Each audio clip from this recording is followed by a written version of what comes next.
Jadi di dalam perjanjian baru itu ada Matius, Yohanes, Lukas, Markus dan 14 surat Paulus sebagai pengetahuan. Di pasal 1 Yohanes ayat 4 dan 5, 1 Yohanes pasal 5 ayat 7 dan 8. 1 Yohanes pasal 5 ayat 7 dan 8. Sebab ada 3 yang memberi kesaksian di dalam sorga, Bapa, Firman, dan Roh Kudus, dan ketiganya adalah satu. Ayat 8, dan ada 3 yang memberi kesaksian di bumi. Nah, ayat ini yang dianggap mengajarkan Trinitas karena apa? Menyebutkan Bapa, Firman, dan Roh Kudus, dan ketiganya satu. Ya. Ayat lain tidak ada yang menyebutkan dan ketiganya satu.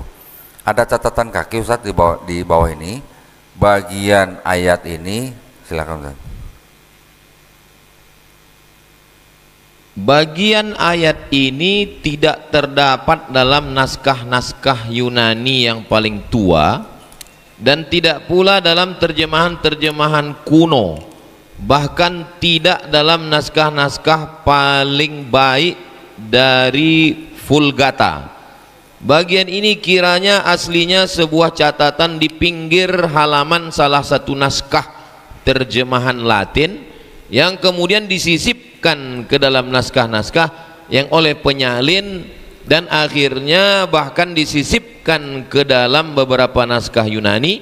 Karenanya bagian ini pasti tidak ada. Pasti tidak asli Ustaz. Pasti tidak asli. Ustaz Abdul Somad, apa perasaan Ustaz ketika beliau suruh baca kitab tadi Ustaz? Biasanya baca tafsir Jalalain, tafsir Ibnu Katsir gitu. Tapi malam ini Ustaz disuruh baca kitab yang lain Ustaz. Segala puji dan syukur marilah bersama-sama kita ucapkan kepada Allah Subhanahu wa taala. Berkat limpahan nikmat dan karunia dari Allah Subhanahu wa taala, hingga pada malam hari ini kita dapat melangkahkan kaki, mengayunkan tangan kita ke rumah Allah ini dalam rangka ubudiyah kita kepada Allah Subhanahu wa taala. Sekaligus kita menghadiri majelis inspirasi cahaya hidayah, indahnya hidayah, kokohnya persaudaraan, bersama Tuan Guru Ustadz Profesor Haji Abdul Somad LC DSA PhD Hafizahullah Ta'ala, dan juga Ustadz Koh Donditan, pendakwah mu'allaf, Defender of Islam.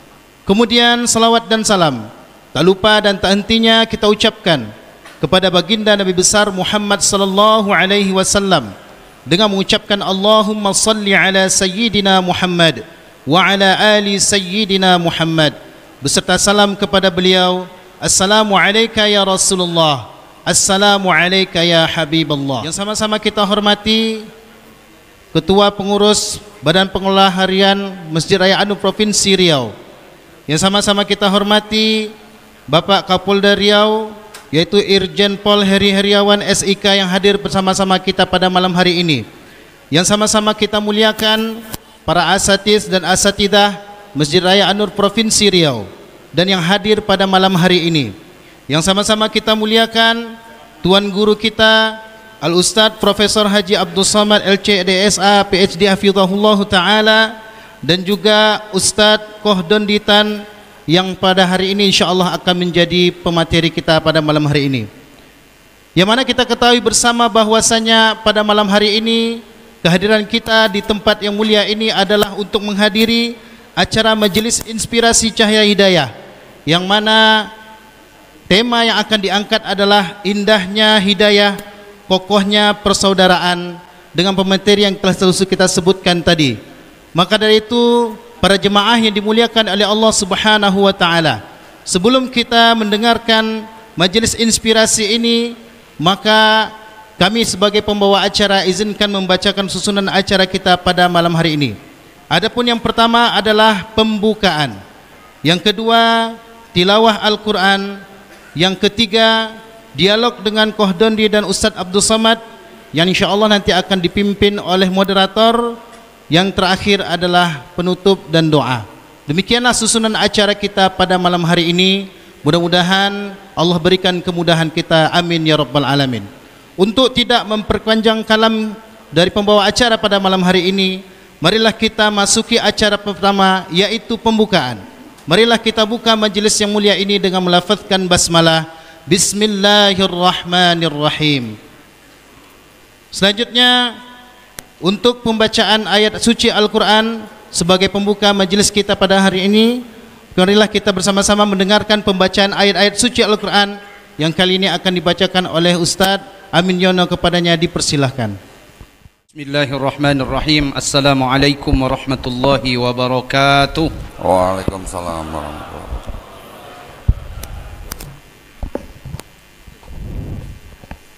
أعوذ بالله من الشيطان الرجيم. بسم الله الرحمن الرحيم.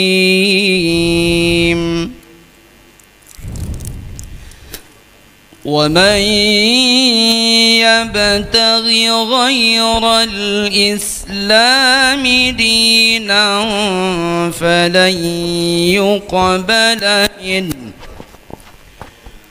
وهو في الآخرة من الخاسرين.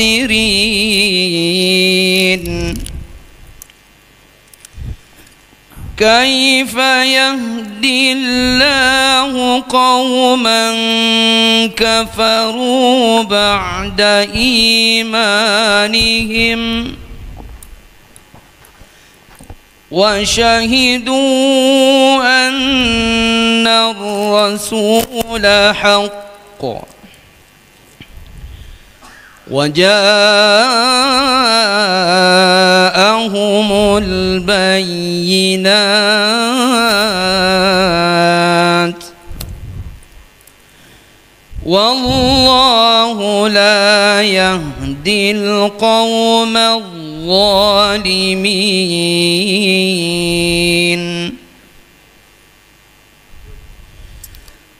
أولئك جزاؤهم أن عليهم لعنة الله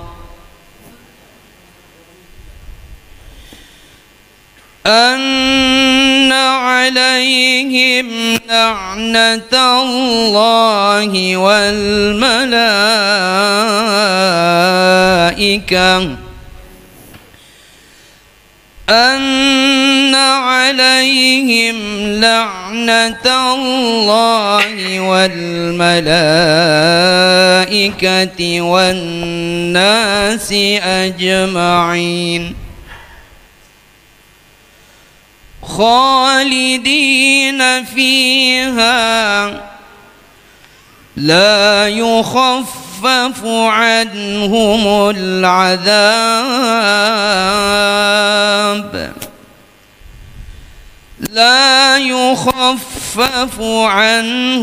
العذاب ولا هم ينظرون إلا الذين تابوا من بعد ذلك وأصلحوا فإن الله غفور رحيم. صدق الله العظيم. السلام عليكم ورحمة الله وبركاته. السلام عليكم ورحمة الله وبركاته. Waalaikumsalam warahmatullahi wabarakatuh. Bismillahirrahmanirrahim. Alhamdulillahirabbil alamin. Allahumma salli wa sallim ala sayyidina Muhammadin. Alhamdulillah, bersyukur pada Allah Subhanahu wa taala di malam yang penuh berkah ini kita duduk bersama dengan guru kita Syekh Abdus Somad, dengan tamu kehormatan kita Koh dan Ditan. Sehat Koh? Alhamdulillah. Ada Bapak Kapolda. Sehat Pak Kapolda?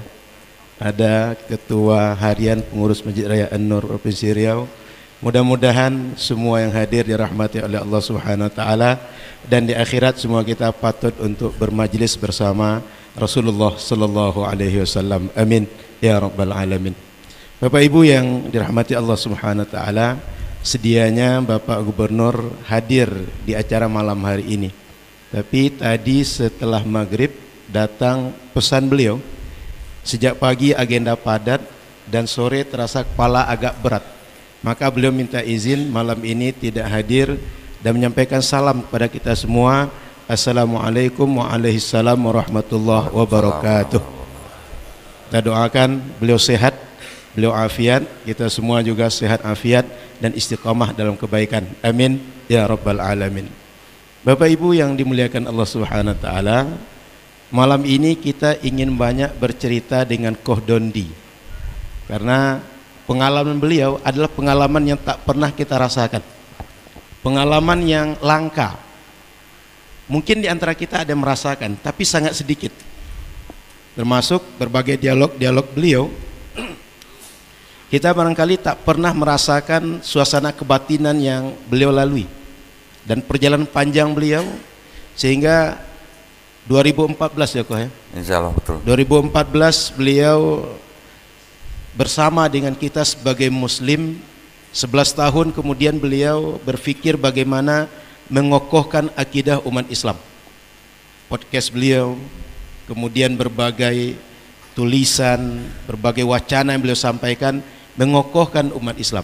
Malam ini kita tidak bicara melalui media dengan beliau, tapi mendengar beliau langsung, sehingga nanti kita akan mendengar banyak dari beliau.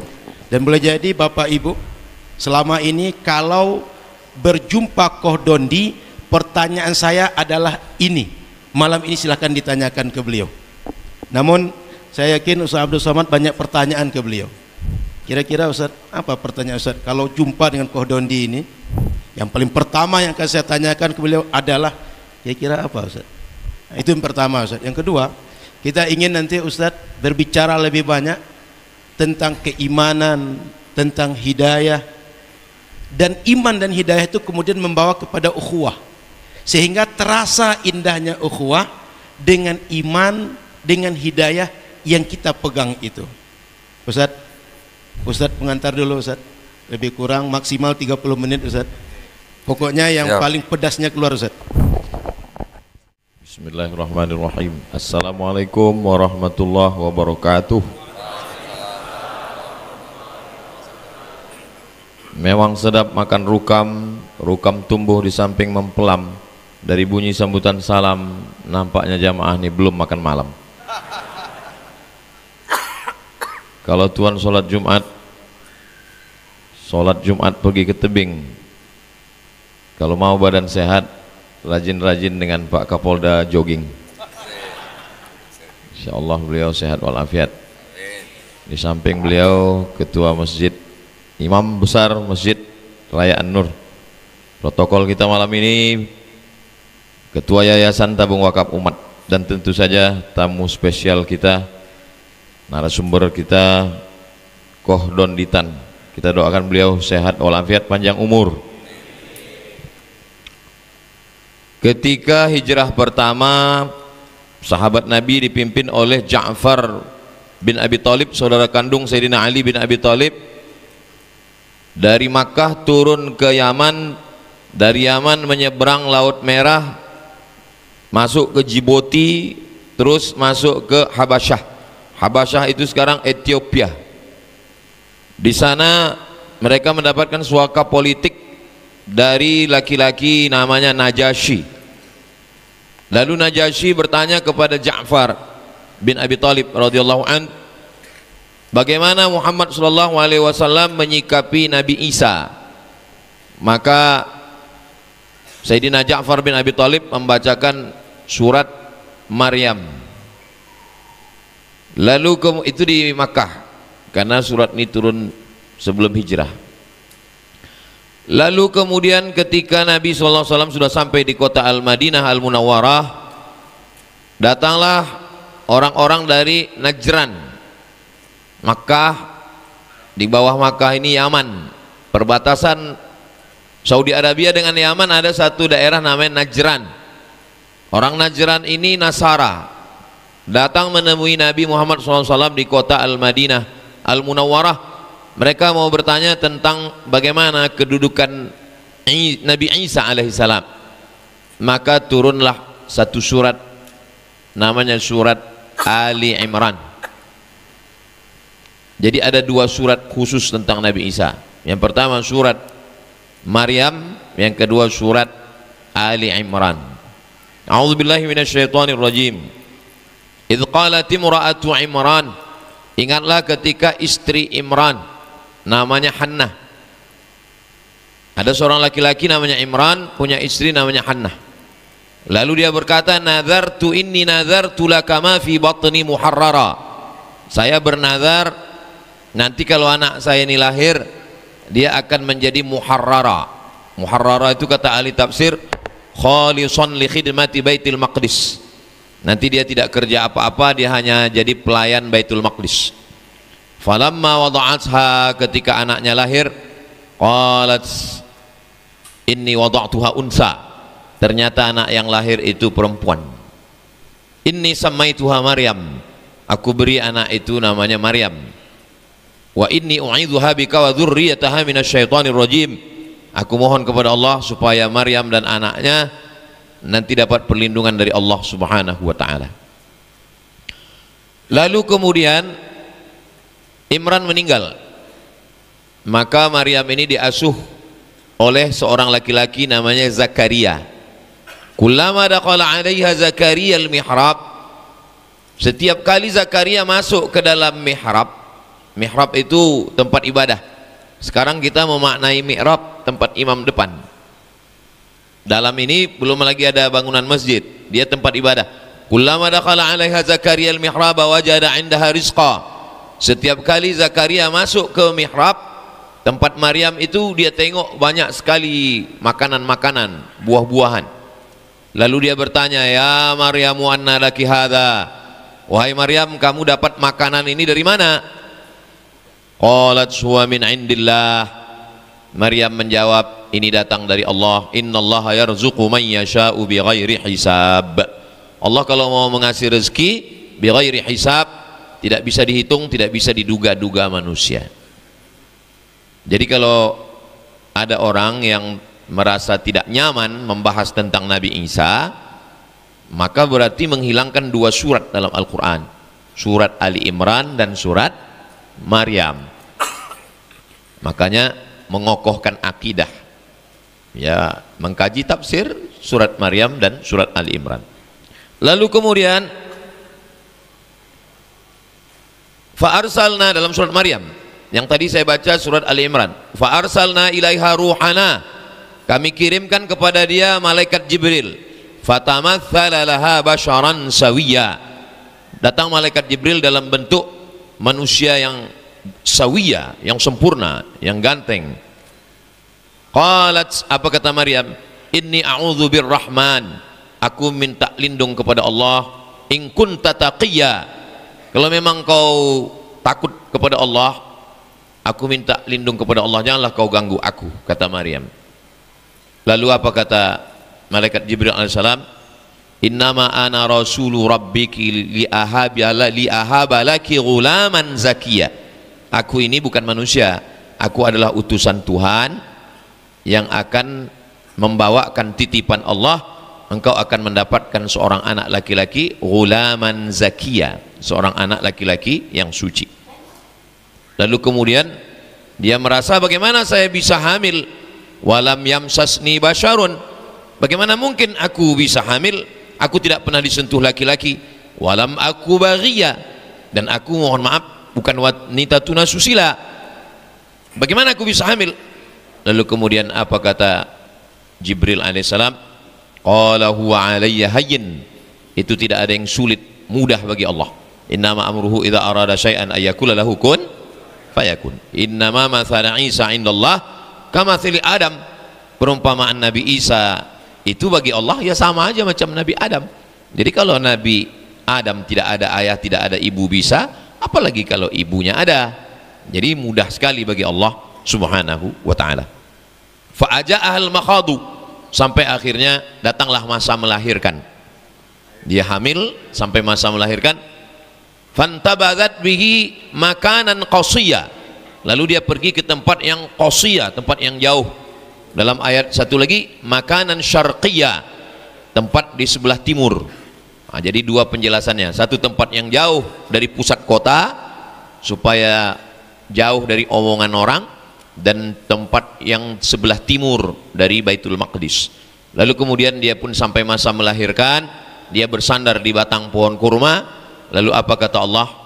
Wa huzzi ilaiki bi jiz'in nakhlati, goncangkanlah pundakmu ke batang pokok kurma itu. Dia bersandar ke pokok kurma. Wa huzzi ilaiki bi jiz'in nakhlati, goncangkan pundakmu ke batang pokok kurma.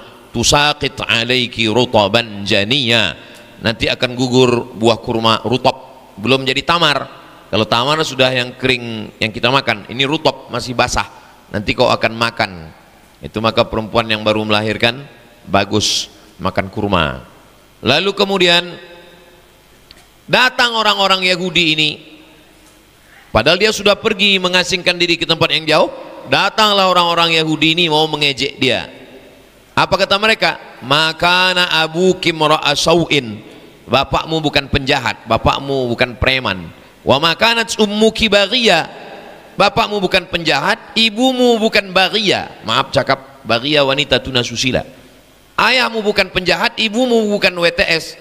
Kenapa kau bisa hamil tanpa suami? Ayat itu putus. Wa makanat ummuki baghiyah, karena kalau dilanjutkan tidak layak, kalimat yang kotor. Ayahmu bukan penjahat, ibumu bukan wanita tunasusila.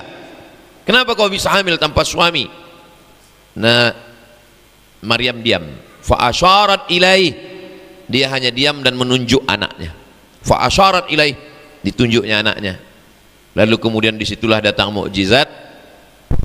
Anaknya itu ngomong waktu masih kecil itu, inni abdullah, aku hanyalah hamba Allah. Atani alkitab, Allah memberikan kitab kepadaku, Injil. Kemudian aku adalah Rasul yang diutus oleh Allah Subhanahu wa ta'ala. Sampailah akhir masanya dia berdakwah, mendakwahkan tauhid. Lalu kemudian berkoalisilah orang-orang Yahudi yang tidak suka.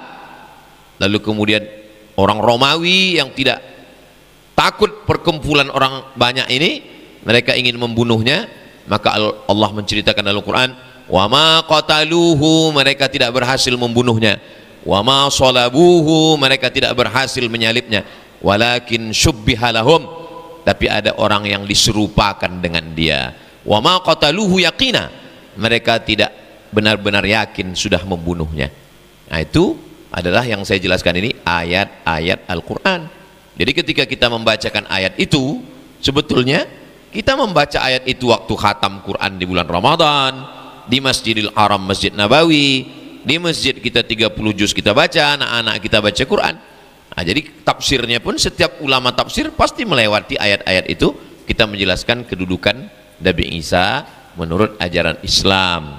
Hanya saja Kohdondi, beliau kajiannya lebih dalam karena beliau memang mengkhususkan di bidang itu. Dan Nabi Muhammad SAW berkirim surat. Nabi berkirim surat kepada Raja Romawi namanya Hirqal, ada menyebut Heraklius, kedudukannya di Damaskus. Dikirimnya surat, aslim, masuk Islamlah engkau wahai Hirqal, taslam, maka kau akan selamat.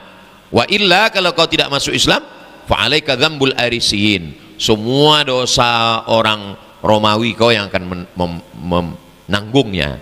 Kemudian Nabi berkirim surat juga. Surat itu dibawa oleh seorang laki-laki namanya Hatib bin Abi Balta'ah.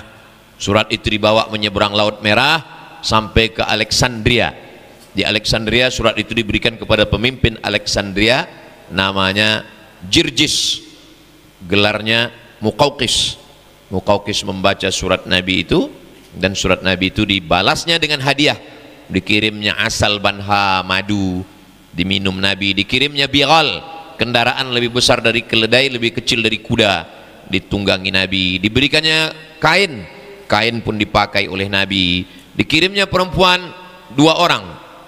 Yang pertama namanya Maria Al-Qibtiyah, Kemudian ada satu lagi perempuan namanya Sirin, yang Sirin itu menikah dengan pembaca syair. Kalau mau perang dibacakan syair semangat, namanya Hasan bin Thabit. Nah, lalu Hasan bin Thabit menikah dengan Sirin. Sedangkan Maria Al-Qibtiyah, lahir anak Nabi laki-laki dari Maria Al-Qibtiyah. Semua anak Nabi dari Sayyidatuna Khadijah. Ada satu dari Maria Al-Qibtiyah, yaitu namanya Ibrahim, meninggal umur 18 bulan, makamnya di pemakaman Baqi. Jadi Islam, Al-Quran menjelaskan surat Ali Imran, surat Maryam, lalu kemudian Nabi berkirim surat, mereka berinteraksi sosial, dan bagian dari akidah Islam adalah meyakini bahwa Nabi Isa adalah Nabi, hamba Allah, Rasul utusan Allah.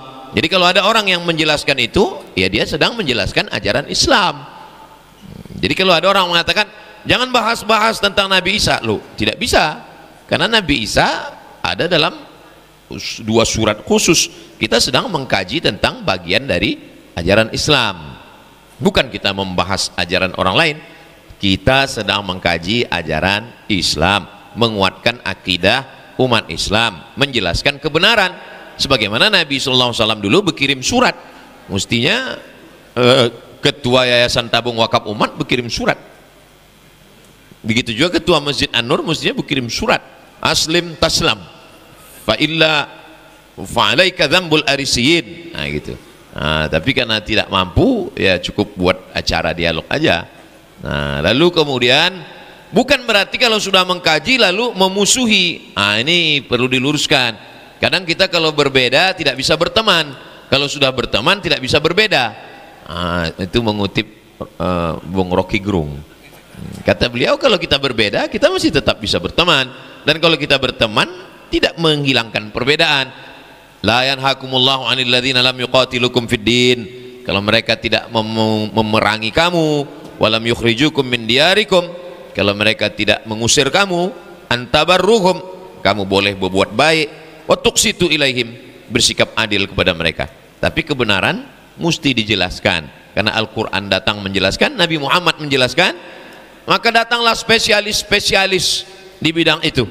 Ada Imam Asy-Syahrastani dalam kitab Al-Milal wan Nihal, semua dibahas. Salah satu adalah tentang Nasrani. Begitu juga Imam Ibnu Hazm Al-Fasl fil Milal wan Nihal juga membahas tentang itu. Lalu kemudian ada seorang pendebat dari India namanya Syekh Rahmatullah Al-Hindi, menulis kitab 2 juz, judul kitabnya Izharul Haq. Izharul Haq ini berbahasa Arab, dan dia waktu itu India sedang dijajah oleh Inggris. Pemerintah Inggris mau menangkap dia. Dia lari ke Jeddah, dia lari ke Najd. Najd itu Riyadh sekarang. Lalu kemudian dia pun tinggal di kota Makkah Al-Mukarramah. Syekh Rahmatullah Al-Hindi, kitabnya yang 2 jilid ini dibeli orang India, dibawa ke Cape Town, Durban, Afrika Selatan. Lalu bukunya ini disimpannya di dalam gudang. Anak laki-laki yang tukang jaga garam, kebetulan orang tuanya jaga garam, jual garam, anaknya ini tiap hari didatangi misionaris. Akhirnya dia buka lemari bapaknya, dapatnya buku Izharul Haq itu, akhirnya dipahaminya, dihafalnya. Nah, itulah dia jadi seorang pendebat namanya Ahmed Deedat. Nah, jadi dalam Islam biasa, dan ini mengamalkan 3. Ud'u ila sabili rabbik, ajak orang ke jalan Tuhan, bil hikmah. Ada dai itu caranya dengan hikmah, dan ceramah, mengajak orang sabar, mengajak zikir, mengajak sholawat. Ini bil hikmah. Ada yang bil mau'izatil hasanah, ada dengan suri tauladan yang baik. Tapi ada yang ketiga, wajadilhum, dia model debat. Nah, jadi kebetulan Kohdon Ditan memilih jalur yang ketiga. Jalur 1 ini banyak, jalur 2 banyak, jalur 3 ini minim. Nah, kita mau dapat ilmu dari beliau malam ini, wajadilhum, debatlah, billati hiya ahsan, dengan cara yang baik. Inna rabbaka huwa a'lamu biman dhalla an sabilih wa huwa a'lamu bil muhtadin. Begitulah perjalanan tentang Islam memahami bagaimana kita berjiran, bertetangga, berkawan, bersahabat, berbeda agama. Ini sekedar mukaddimah pengantar, 25 menit dari Ustadz Al-Nof sudah saya sampaikan. Jangan kemana-mana, kita lanjutkan setelah yang satu ini. Terima kasih. Wassalamualaikum warahmatullahi wabarakatuh. Waalaikumsalam warahmatullahi wabarakatuh. Jelas pemaparan Ustadz, bagaimana kita menyikapi Nabi Isa, bagaimana tentang keluarga Nabi Isa, bagaimana kemudian hubungan kita dengan orang-orang pengikut Nabi Isa.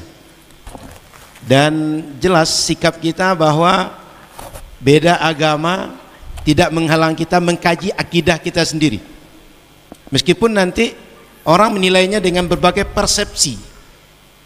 Malam ini kita akan minta Koh Dondi, beliau akan bercerita kok bisa nih Koh nyebrang Koh, sehingga bareng Ustaz Abdul Somad duduk sekarang Koh. Dulu kan tidak gitu. Yang kedua, ini apa dulu sentilan-sentilannya kok bisa tersentuh sehingga akhirnya sampai di sini. Yang ketiga kok pengalaman-pengalaman yang unik kok, sejak dulu masuk sampai sekarang. Ini kita buka bersama agar jadi pemantik pertanyaan jemaah nanti kok. Silakan kok. Baik, assalamualaikum warahmatullahi wabarakatuh. Alhamdulillahirabbil alamin wassalatu wassalamu ala Rasulillah. Segala puja dan puji syukur saya panjatkan kehadirat Allah Subhanahu wa taala. Selain daripada sekarang di samping saya adalah Tuan Guru Ustadz Abdul Somad yang sering saya tonton videonya, Masya Allah. Juga ada Bapak Kapolda dan pengurus Masjid Raya An-Nur Provinsi Riau ya, Masya Allah.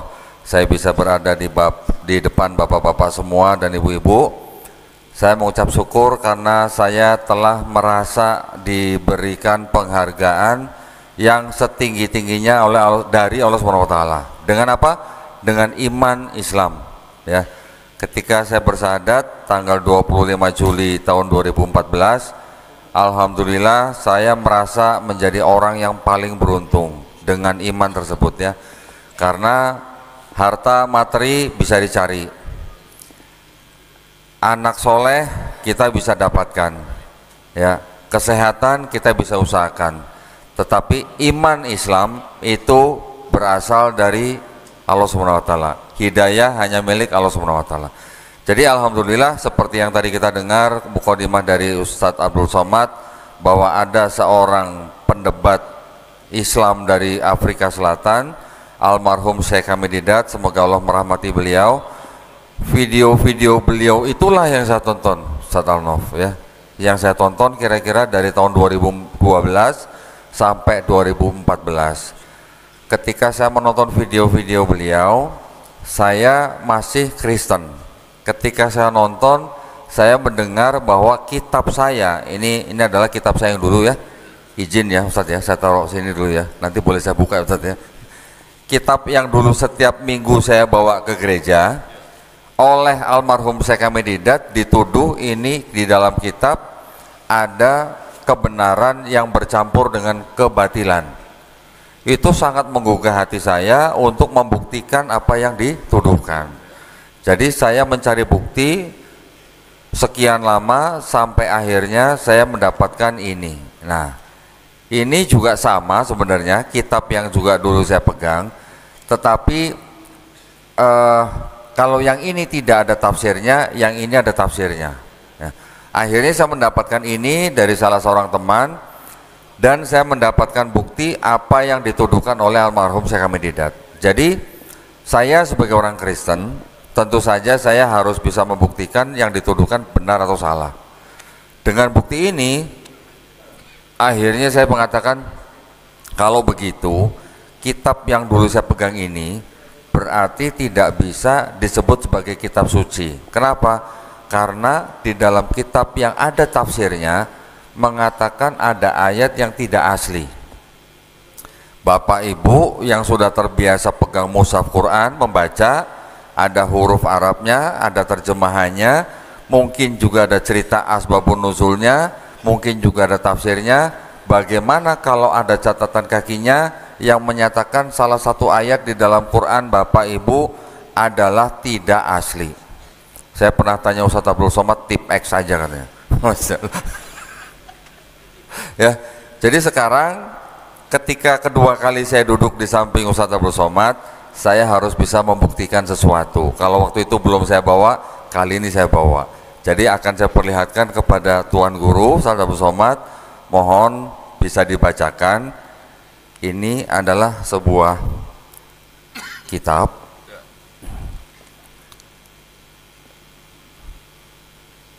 Di sini ada tulisan begini Ustaz, tidak untuk diperdagangkan, dengan pengantar dan catatan lengkap, dipersembahkan umat Katolik Indonesia oleh Direktorat Jenderal Bimbingan Masyarakat Katolik Departemen Agama Republik Indonesia.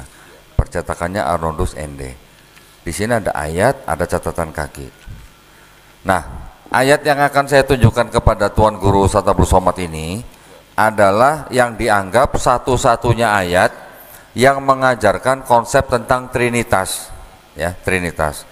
Jadi kita mungkin pernah mendengar bahwa saudara kita di kalangan Kristen itu akidahnya dengan konsep ketuhanannya itu menceritakan tentang Trinitas.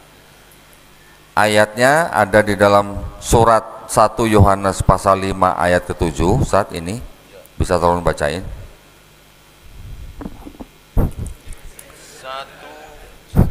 1 Yohanes. Jadi di dalam perjanjian baru itu ada Matius, Yohanes, Lukas, Markus, dan 14 surat Paulus sebagai pengetahuan. Di pasal 1 Yohanes ayat 4 dan 5, 1 Yohanes pasal 5 ayat 7 dan 8. 1 Yohanes pasal 5 ayat 7 dan 8. Sebab ada 3 yang memberi kesaksian di dalam sorga, Bapa, Firman, dan Roh Kudus, dan ketiganya adalah satu. Ayat 8, dan ada 3 yang memberi kesaksian di bumi. Nah, ayat ini yang dianggap mengajarkan Trinitas karena apa? Menyebutkan Bapa, Firman, dan Roh Kudus, dan ketiganya satu. Ya. Ayat lain tidak ada yang menyebutkan dan ketiganya satu. Ada catatan kaki Ustaz di bawah ini. Bagian ayat ini, silakan Ustaz. Bagian ayat ini tidak terdapat dalam naskah-naskah Yunani yang paling tua dan tidak pula dalam terjemahan-terjemahan kuno, bahkan tidak dalam naskah-naskah paling baik dari Vulgata. Bagian ini kiranya aslinya sebuah catatan di pinggir halaman salah satu naskah terjemahan Latin yang kemudian disisipkan ke dalam naskah-naskah yang oleh penyalin dan akhirnya bahkan disisipkan ke dalam beberapa naskah Yunani. Karenanya bagian ini pasti tidak ada. Pasti tidak asli Ustaz. Pasti tidak asli. Mata udah. Boleh diulang Ustaz? Karenanya bagian ini pasti tidak asli. Tidak asli kata lainnya apa Ustaz? Bukan saya ngomong ya. Ini yang ngomong ya. Jadi maksud saya begini. Jadi yang menulis komentar tadi siapa? Ini Ustaz. Nah, ini ada yang namanya imprimatur nih. MGR Donatus Jagom SPD, Uskup Agung ND. Ini kitab ini sebenarnya diterjemahkan dari kitab Bible yang sama yang versi Yerusalem. Ya, versi Yerusalem itu diterbitkan tahun 1966. Diterbitkan dalam bahasa Inggris, diterjemahkan ke dalam bahasa Indonesia oleh percetakan Arnoldus ND. Nah, jadi kalimat atau ayat yang tadi itu memang sudah sangat populer bahwa ayat itu ternyata memang tidak otentik. Kalau orang Islam bilang tidak sahih gitu, istilahnya gitu ya. Ayat itu tadinya adalah sebuah catatan di pinggir halaman. Jadi kalau zaman dulu orang menyalin kitab yang disebut kitab suci, itu mereka menyalin dalam bentuk kolom-kolom Ustaz. Ada yang 2 kolom, ada yang 6 kolom. Biasanya nanti yang disalin itu nanti sama penyalinnya biasanya suka ada catatan di pinggir halaman. Tadi dikatakan ini aslinya adalah catatan di pinggir halaman yang kemudian disisipkan menjadi ayat gitu. Jadi tadinya pemikiran agama menjadi agama ya. Dengan ayat itu akhirnya saya mendapatkan bukti seperti ini, baru saya merasa kalau begitu ini tidak bisa disebut sebagai kitab suci. Akhirnya saya belajar agama-agama yang lain. Kristen, akhirnya saya ketahui bahwa itu Kristen artinya adalah gelar daripada Yesus. Kristen bahasa Indonesia, Christ bahasa Inggris, Kristos bahasa Yunani, Mesias bahasa Ibrani, The Mesiho bahasa Aramaik, bahasa Arabnya Al-Masih ternyata. Tapi konsepnya sedikit berbeda ya kalau Isa Al-Masih dan Yesus Kristus atau Yeshua HaMashiach. Yahudi itu ternyata adalah nama anak keempat daripada Nabi Yakub alaihissalam yang kita kenal. Hindu adalah nama tempat daripada agama itu berasal di India. Buddha adalah gelar daripada Siddhartha Gautama. Konghucu itu adalah nama nabi daripada agama tersebut. Ketika Islam, saya pikir nama nabi, nama orang, gelar orang. Ternyata artinya seperti tadi Ustadz jelaskan, berserah diri ya, atau selamat, taat, patuh, tunduk, atau damai. Ketika saya membandingkan semuanya ini, ternyata dipecah lagi menjadi yang disebut dengan agama samawi dan agama ardi atau bumi. Yang agama samawi akhirnya mau nggak mau saya harus pelajari secara detail, yang mana saya akhirnya menemukan bahwa kitab yang dulu saya punya ini ternyata terbagi menjadi dua bagian. Yang bagian pertama disebut perjanjian lama Ustadz, yang kedua disebut perjanjian baru. Perjanjian baru ini adalah kitabnya orang Kristen ini yang isinya 27 kitab, yang tadi disebut Matius, Markus, Lukas, tambah surat-surat Paulus cuma 13 Ustadz, bukan 14. Yang satu lagi kitab Ibrani itu tidak diketahui siapa yang tulis. Ditambah lagi dengan surat-surat dari yang disebut rasul-rasul. Tapi istilah rasul dalam kitab mereka ini beda dengan istilah rasul dalam Islam ya. Kemudian yang perjanjian lama ternyata ini berasal dari kitabnya orang Yahudi, yaitu ini yang namanya kitab Tanakh. Kitab Tanakh ini, Tanakh itu adalah singkatan Torah, Nevi'im, Ketuvim.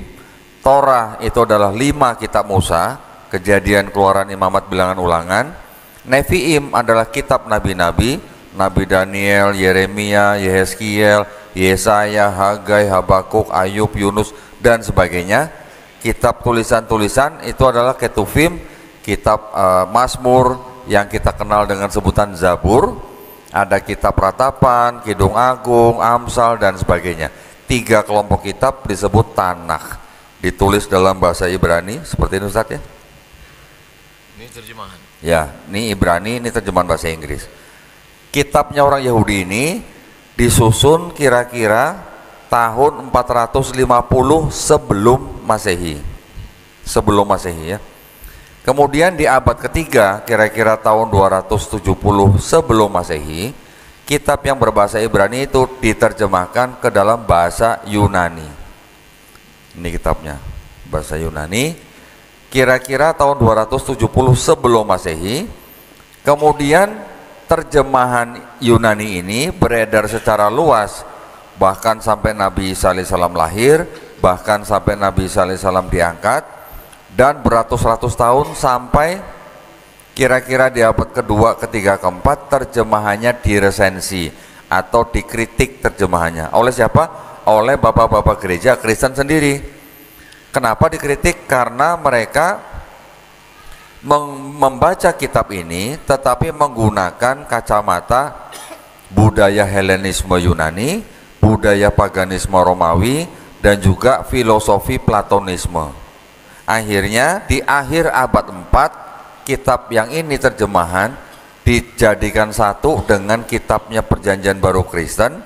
Jadilah kitabnya orang Kristen yang pertama di akhir abad 4 Masehi, 300 tahun lebih setelah Nabi Isa alaihissalam diangkat ya.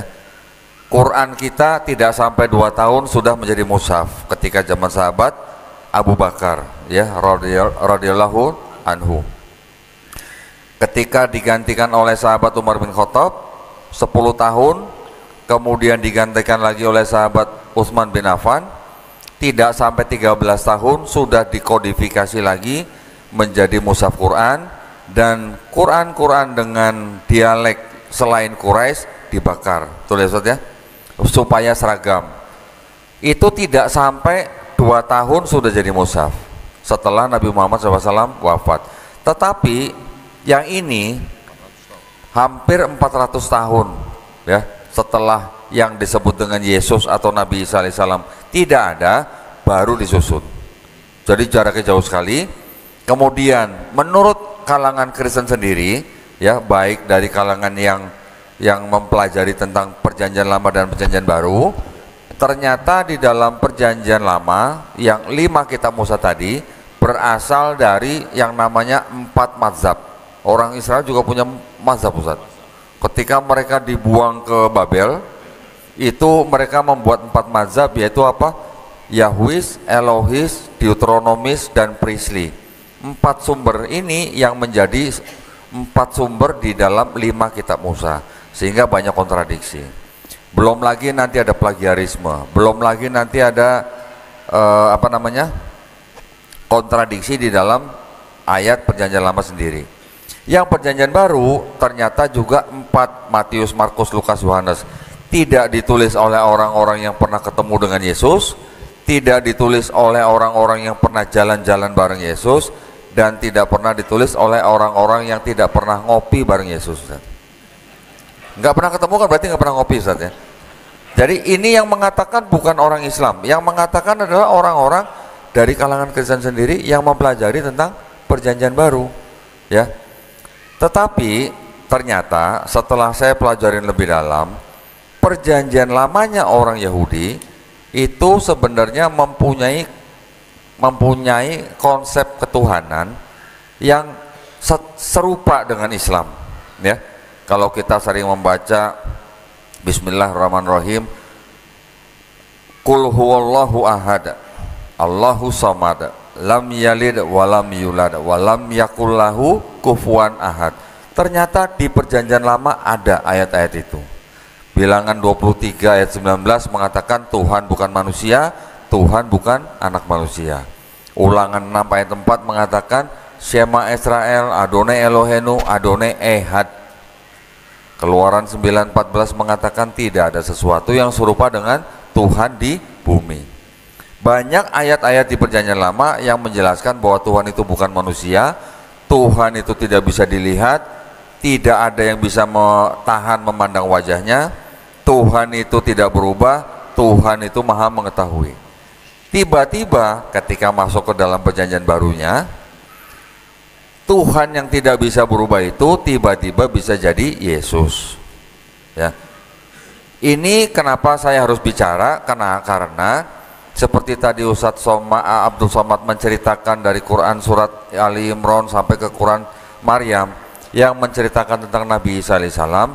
Di sini juga ada cerita sosok yang sama, yaitu disebut dengan Yesus Kristus. Kurang lebih ini kitab ada 200 tahun sebelum Quran diturunkan. Jadi menceritakan sosok yang sama, tetapi ada perbedaan kisah. Kalau tadi Ustadz Abdul Somad menceritakan Nabi Isa alaihissalam lahir di tempat yang banyak pohon kurmanya, Ustadz ya.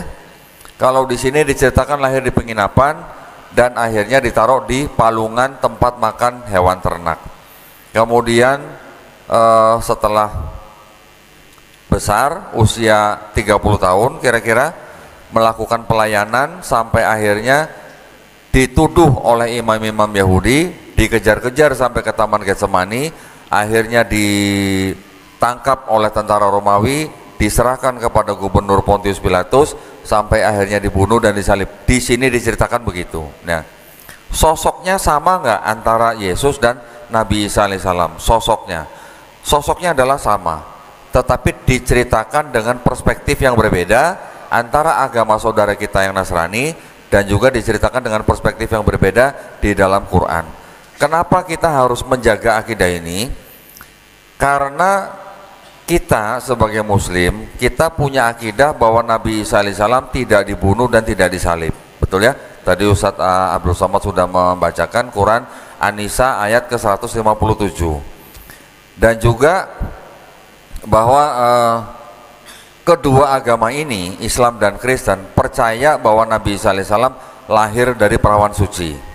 Sama, ini sama nih ya. Kalau Yahudi malah tidak percaya ada kelahiran dari perawan suci. Jadi Yahudi dan Kristen ada persamaan dan ada perbedaan, tetapi antara Kristen dan Islam juga ada persamaan, ada perbedaan. Jadi akidah ini yang tipis-tipis kita harus tahu persis gitu ya. Nah, masalahnya di dalam agama Kristen mereka mempercayai bahwa Yesus dibunuh, disalib dan bangkit di hari ketiga, kemudian diangkat ke surga dan akhirnya disembah menjadi Tuhan ya. Di kitab mereka juga ada ayat yang berbunyi, Yohanes pasal 14 ayat 6, akulah jalan dan kebenaran dan hidup. Sedangkan di Quran setiap hari kita membaca Quran surat Al-Fatihah, di situ ada ayat yang mengatakan ihdinas siratal mustaqim. Di situ ada kata-kata jalan yang lurus. Kata-kata jalan ini yang di sini jalan kebenaran dan hidup, di Quran jalan yang lurus, ini kadang-kadang dibenturkan. Ini kadang-kadang di kalangan mereka bilang, itu kenapa orang Islam setiap hari minta jalan yang lurus? Jalan yang lurus itu ya Yesus katanya. Yesus itulah jalan dan kebenaran dan hidup. Ini sering dibenturkan, dianggap bahwa orang Islam masih mencari jalan, tapi jalannya sudah ada di dalam kitab mereka. Padahal di Quran surat Maryam juga ayat ke-36, Nabi Isa alaihissalam diceritakan berkata apa? Wa innallaha robbi wa robbukum fa'budu haza siratum mustaqim. Allah itu adalah, sesungguhnya Allah itu adalah Tuhanku dan Tuhanmu. Nabi Isa berkata kepada Bani Israel, maka sembahlah dia. Inilah jalan yang lurus. Jadi jalan yang lurus yang kita minta di dalam Quran surat Al-Fatihah, dengan cara apa kita mendapat jalan yang lurus? Menyembah Allah Subhanahu wa Ta'ala. Tetapi kalau di sini buat orang Kristen, Yesus yang disebut sebagai akulah jalan dan kebenaran dan hidup, itulah jalan buat mereka, sehingga Yesus dianggap sebagai Tuhan. Hal ini perlu saya sampaikan. Kenapa? Karena di luaran itu masih ada yang namanya kegiatan misionaris ya, kegiatan kristenisasi, walaupun tidak secara mencolok, yang sebenarnya melanggar keputusan bersama dua menteri, Menteri Agama dan Menteri Dalam Negeri nomor 1 tahun 79, yang mana di dalam bab 3 pasal 4 disebutkan dilarang mensiarkan agama kepada orang atau kelompok orang yang sudah beragama dengan cara memberikan brosur, majalah, pamflet, buku, sembako dan bantuan lainnya, yang mana ujung-ujungnya mengajak orang untuk masuk agama tertentu ya. Itu adalah landasan hukumnya. Jadi saya ingin memberikan pandangan bahwa di dalam Islam dan Kristen ini ada seorang sosok yang sama yang disebut dengan Yesus Kristus atau kita kenal dengan Nabi Isa alaihissalam, tetapi karena sosok ini dipandang berbeda antara Islam dan Kristen, makanya kita perlu sekali menjaga iman dan akidah kita supaya kita tidak mudah dimurtadkan ya. Itu adalah tujuan daripada kajian Kristologi, yang mana kita gabungkan dengan Islamologi. Islamologi adalah ilmu seluk-beluk tentang Islam, kita gabungkan sehingga kita sebut Krislamologi. Dengan ilmu Krislamologi ini, alhamdulillah saya diberikan tugas oleh yayasan yang saya bernaung, yaitu Yayasan Garda Mualaf Indonesia. Saya diberi tugas untuk berdialog atau berdebat dengan pemuka agama Kristen minimal setahun 2 kali ya. Kita semua yang biayain, tetapi tujuan daripada debat ini itu bukan untuk mencari musuh ya. Kita melakukan debat itu tujuannya untuk saling memahami, saling memberikan perspektif, sehingga hasil debat kita bisa memberikan edukasi buat kedua umat ya, baik umat Islam maupun umat Kristen. Dan setiap debat itu kami semua melakukan dengan cara-cara yang paling baik sesuai dengan tuntunan Quran, Ustaz. Ya, semuanya kita yang tanggung, kita yang fasilitasi, bahkan kalau perlu kita koordinasi dengan pihak kepolisian untuk menjaga keamanan. Itu yang kami lakukan. Jadi bukan berarti kita mencari musuh untuk bermusuhan, tidak. Kita setelah debat bisa ngopi bareng dengan pendetanya, bisa makan bareng dan sebagainya. Ya, pengalaman kalau tadi Ustadz Alnof tanya, pernah saya berdebat dengan seorang pendeta yang senior. Saya hanya bertanya begini, Pak Pendeta, mohon maaf, sambil pegang ini ya Ustadz ya, 1 Yohanes 5 ayat 7 yang tadi dibaca oleh Ustadz Abdul Somad, itu firman Tuhan atau bukan? Tapi saya pegang ini, dan saya tahu dia tahu kitab ini gitu. Dia berani bilang, bukan. Begitu ada seorang pendeta bilang bukan firman Tuhan di dalam kitab dia, buat kami sudah cukup. Ya, kita tidak menargetkan untuk mengislamkan siapa-siapa. Jadi buat kita sudah cukup ketika dia berani mengakui di dalam kitab dia ada ayat yang tidak asli, bukan firman Tuhan. Yang nonton tepuk tangan. Ustaz. Ketika saya tanya lagi, kalau begitu Pak, kitab yang Bapak pegang di meja itu kitab suci atau bukan? Dia bilang apa? Bukan. Sudah buat kita udah cukup, yang nonton tepuk tangan lagi, tambah kenceng lagi Ustaz. Ya, jadi artinya kita hanya butuh pengakuan bahwa ketika kita bisa membuktikan di dalam kitab mereka ada kebenaran tapi juga ada kebatilan, buat kita mendapat pengakuan dari mereka, buat kita sudah cukup. Ya, yang penting yang menonton kan, yang menonton, umat Islam yang menonton, yang kita harapkan iman dan akidahnya tambah kuat. Kalau ada dari kalangan Kristen yang menonton terus kemudian mereka masuk Islam, itu hanya bonus buat kita. Karena kita semua tahu hidayah milik Allah SWT. Ya, jadi itulah yang kita lakukan. Kita juga sekarang jadi banyak, alhamdulillah didatangi oleh orang-orang dari kalangan Kristen dan juga dari kalangan Islam. Yang kalangan Kristen mereka ingin melihat sendiri bukti-bukti yang saya punya. Bahkan ada yang datang, seorang perempuan dari kota Semarang, minta izin, kok boleh nggak saya foto-foto bukti-buktinya yang Kodoni punya? Boleh, silakan foto. Setelah difoto, dia bikin karya tulis sebanyak 35 halaman. Karya tulisnya dia pakai untuk papanya sendiri, jadi dia pakai untuk berdebat dengan papanya. Selama 2 bulan dia berdebat dengan papanya menggunakan foto-foto yang diambil dari buku saya. Setelah 2 bulan dia datang lagi, kok saya mau datang lagi? Boleh, silakan. Mau foto-foto lagi? Enggak, mau syahadat. Tapi sepanjang jalan dia ke tempat saya, dia juga masih berdebat dengan orang tuanya. Apa yang saya katakan kepada dia, jangan sampai membuat orang tua kamu membenci kamu karena kamu pindah agama. Di Islam kita diajarkan kita tetap harus menghargai dan menyayangi orang tua kita. Ya. Ustadz, betul ya, ada hadis yang mengatakan sahabat bertanya kepada Nabi, siapa yang harus kita sayangi atau hormati setelah ibu ya. Dijawab yang kedua ibu lagi ya. Dijawab yang ketiga ibu lagi ya. Baru yang keempat ayah ya Ustadz. Tapi itu kan maksudnya bukan 1 suami 3 istri, bukan kan ya? Bukan. Alhamdulillah dikonfirmasi. Artinya di dalam Islam kita diperintahkan untuk menyayangi orang tua kita, terutama ibu kita, 3 kali kadarnya lebih tinggi daripada ayah kita. Kenapa? Karena ibu kita yang mengandung kita, ibu kita yang melahirkan kita, ibu kita yang membesarkan kita. Jadi saya sering bilang kepada orang-orang yang baru masuk Islam di tempat saya, kalau kamu sebelumnya sudah sayang dan hormat kepada orang tua kamu, mulai sekarang kamu harus lebih hormat, lebih sayang kepada orang tua kalian. Ya. Dan saya sering mengatakan bahwa di Indonesia ada Undang-Undang Dasar 1945 pasal 29 ayat 2 yang menjamin atau memberikan kemerdekaan kepada setiap warga negara untuk memilih dan menjalankan agama dan kepercayaan masing-masing.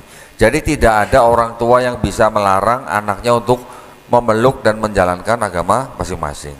Yang kedua, dari kalangan Islam juga banyak yang datang ke saya, tetapi rupanya mereka membawa suami, bawa istri, bawa anak yang mau murtad, bahkan yang sudah murtad. Banyak juga pasangan suami istri yang mereka mau mereka mau anaknya mendapatkan pendidikan yang baik, dengan mengirimkan ke luar negeri, tetapi ketika pulang anaknya murtad. Ya, itu juga sering datang ke tempat saya. Akhirnya setelah kita diskusi, banyak yang kembali ke Islam, tapi juga ada yang tidak kembali. Kita tidak pernah menargetkan untuk mengislamkan siapa-siapa. Ya, kita hanya memberikan bukti. Jadi ketika mereka melihat buktinya sendiri, mereka berpikir mengambil keputusan masuk Islam itu adalah semuanya hak dan keputusan dan pilihan mereka sendiri. Ya, ada seorang anak muda Kristen datang ke tempat saya bawa 20 pertanyaan, Ustaz. 20 pertanyaan. Dia sudah datang ke masjid besar, dia tanya kepada ustadz di dalam masjid itu, dijawab oleh ustadz itu tapi dari perspektif Islam. Dia tidak puas, dia datang lagi ke masjid lain, sama juga. Dia ke Mualaf Center, sama juga. Ketika ke tempat saya, yang saya bukakan kitab dia semua. 20 pertanyaan terjawab di kitab dia. Dia puas saya. Baru setelah itu dia tanya, kalau begitu saya harus bagaimana? Apa yang harus saya pilih kalau di sini ada kebatilan? Baru saya tawarkan Quran. Sudah saya tawarkan Quran pun dia belum mau masuk Islam. Dia bilang apa? Kalau saya masuk Islam hari ini, nanti kalau saya di belakang hari ada pertanyaan yang tidak terjawab, bagaimana? Gitu. Saya bilang, Mas kan kalau dulu kan kuliah kan? Ya di mana? Di universitas ini. Dulu Mas sebelum masuk kuliah itu mempelajari dulu kan universitasnya? Iya betul. Ketika Mas sudah mempelajari universitas ini, kadarnya bagaimana, akreditasnya gimana, Mas akhirnya masuk kan.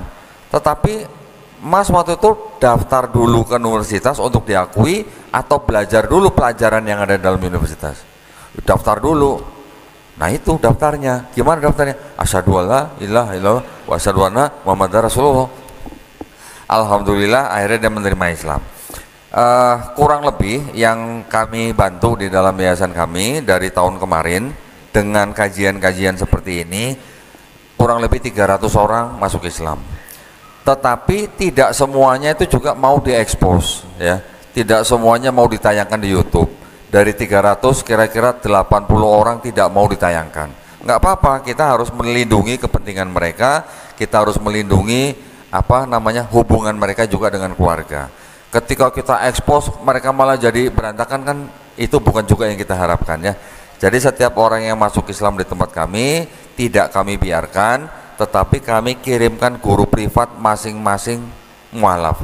Setiap mualaf mendapatkan guru privat yang mereka harus belajar seminggu 2 kali, 1 kali 90 menit sampai mualaf-mualaf itu bisa baca Quran.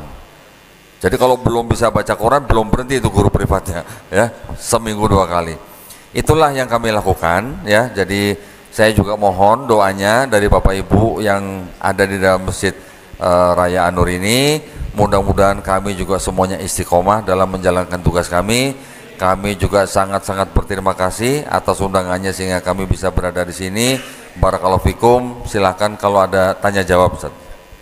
Kok jelas ya, Koh Dondi jelas ya bahwa ketika kita mengkaji tentang Bible, kita tidak mencari musuh, tapi bagaimana orang paham dengan kitabnya sendiri. Setelah itu silakan memilih, dan kita tidak berpikir orang harus masuk Islam dengan debat kita. Tapi tahun ini katanya kan setahun 2 kali debat ya, Koh? Iya. Tahun ini sudah berapa kali, Koh? Tahun ini belum dapat, Ustaz. Belum dapat. Ada yang mau debat di sini? Kata beliau 2 tahun perintahnya 2 kali, tapi susah cari lawan debat, kata beliau. Betul gak ya? Betul. Atau di Pekanbaru mau dicarikan, kok? Boleh, Ustaz. Boleh. Boleh. Tugas kita, Ustaz. Siap. Mencarikan di Pekanbaru. Ya. Jadi Ustaz, kalau ada debat, Ustaz, itu kita yang fasilitasi, tempat kita yang bayar. Kalau misalnya dia dari luar kota, kalau perlu kita sewakan kamar, makan kita sediakan, transportasi kita yang bayar, keamanan kita jamin.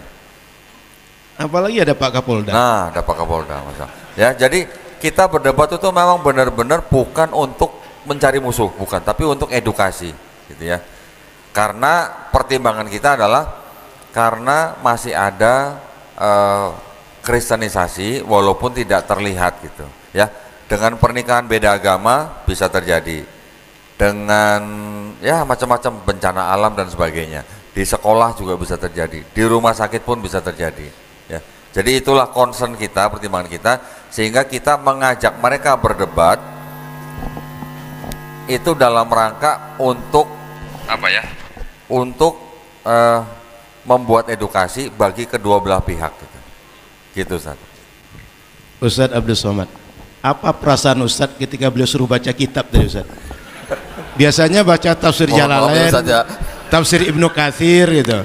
Tapi malam ini Ustaz disuruh baca kitab yang lain Ustaz.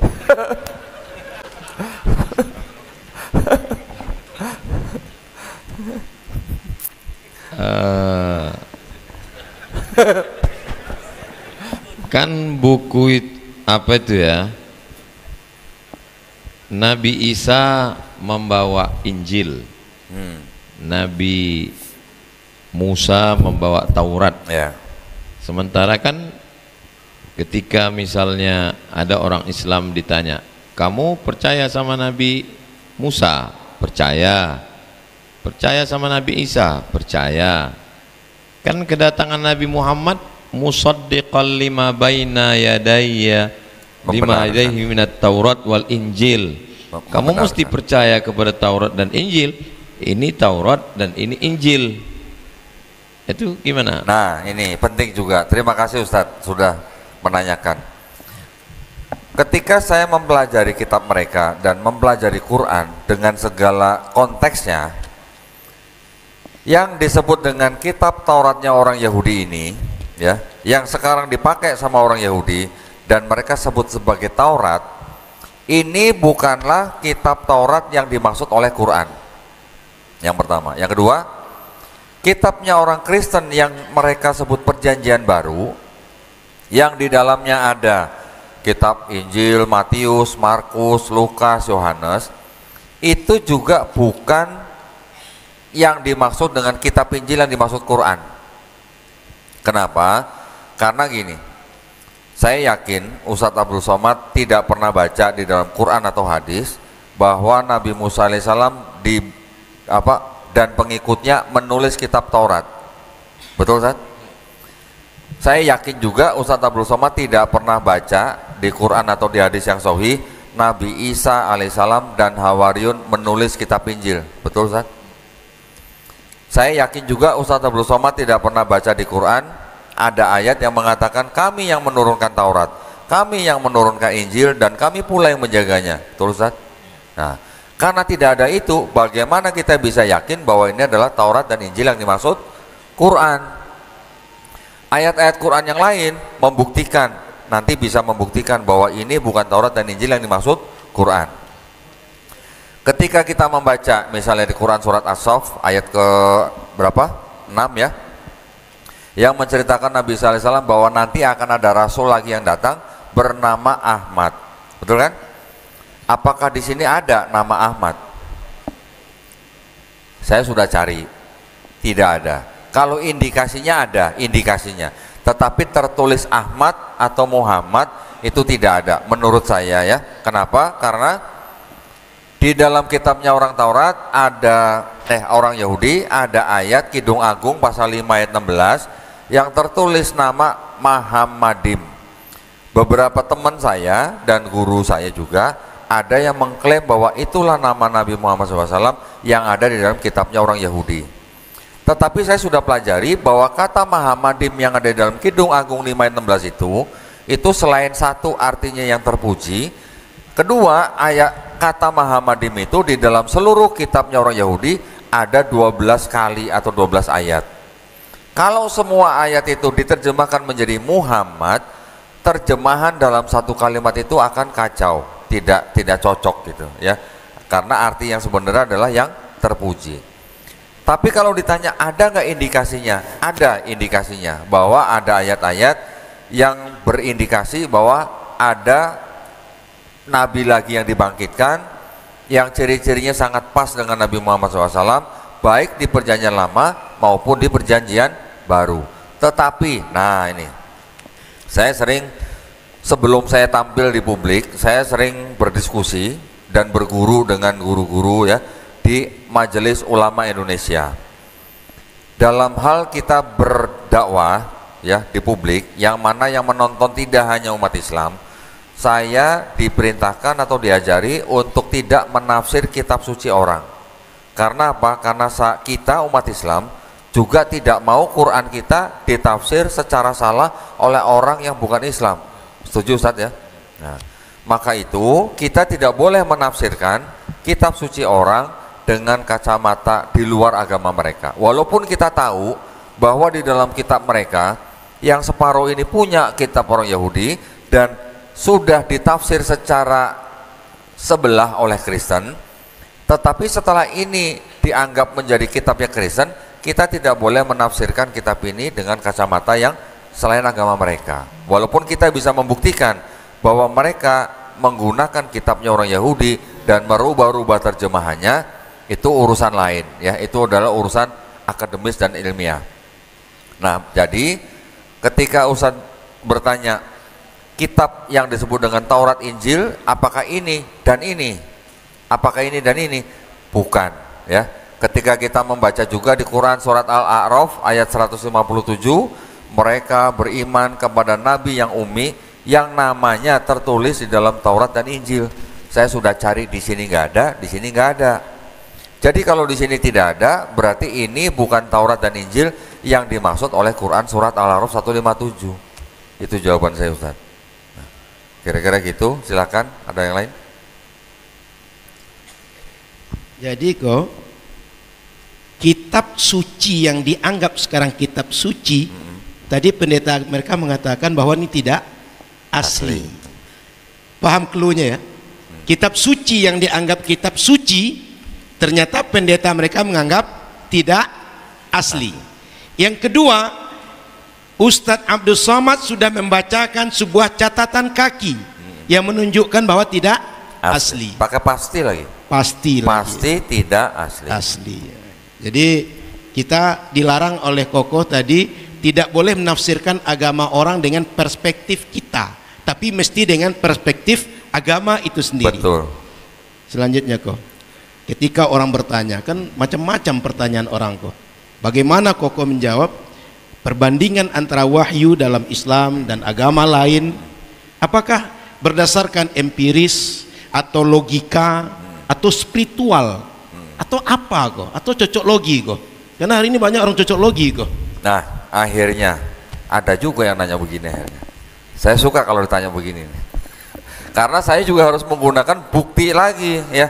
Saya tidak boleh berasumsi. Jadi apa yang ditanyakan saya harus bisa menunjukkan buktinya. Ada seorang Kristen yang bisa membuktikan bahwa di dalam kitab mereka sendiri itu ada adopsi kisah-kisah novel.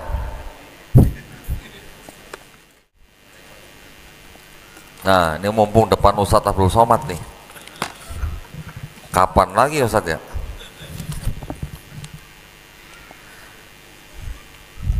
Jadi kalau kita baca Quran, ada ayat yang berbunyi kira-kira mereka sudah mengubah-ubah ya wahyu yang diterima, dan mereka mengaku itu berasal dari Allah, dan mereka menjual dengan harga yang murah. Ternyata yang tadi Ustadz Abdul Somad sebutkan ada Matius, Markus, Lukas, Yohanes. Ini ternyata yang ditulis lebih dahulu nih yang Markus ya. Yang Markus ditulis kira-kira tahun 65 sampai sebelum 70 Masehi, sebelum Baitul Maqdis diruntuhkan oleh Jenderal Titus ya, ketika ada pemberontakan. Kira-kira 10 tahun kemudian penulis kitabnya Matius dan Lukas ini menyadur dari kitab Markus. Jadi ditulis kira-kira tahun 75 sampai 80 Masehi ya, yang Matius dan Lukas. Yang Yohanes ditulis kira-kira tahun 90 sampai 95 Masehi. Jadi ada Markus, terus kemudian disadur oleh Matius dan Lukas, baru kemudian ada Yohanes. Karena Matius dan Lukas menyadur Markus, maka ketiga kitab ini disebut kitab sinoptik ya. Tapi ternyata yang Markus ini penulisnya menyadur novelnya penulis namanya Homer.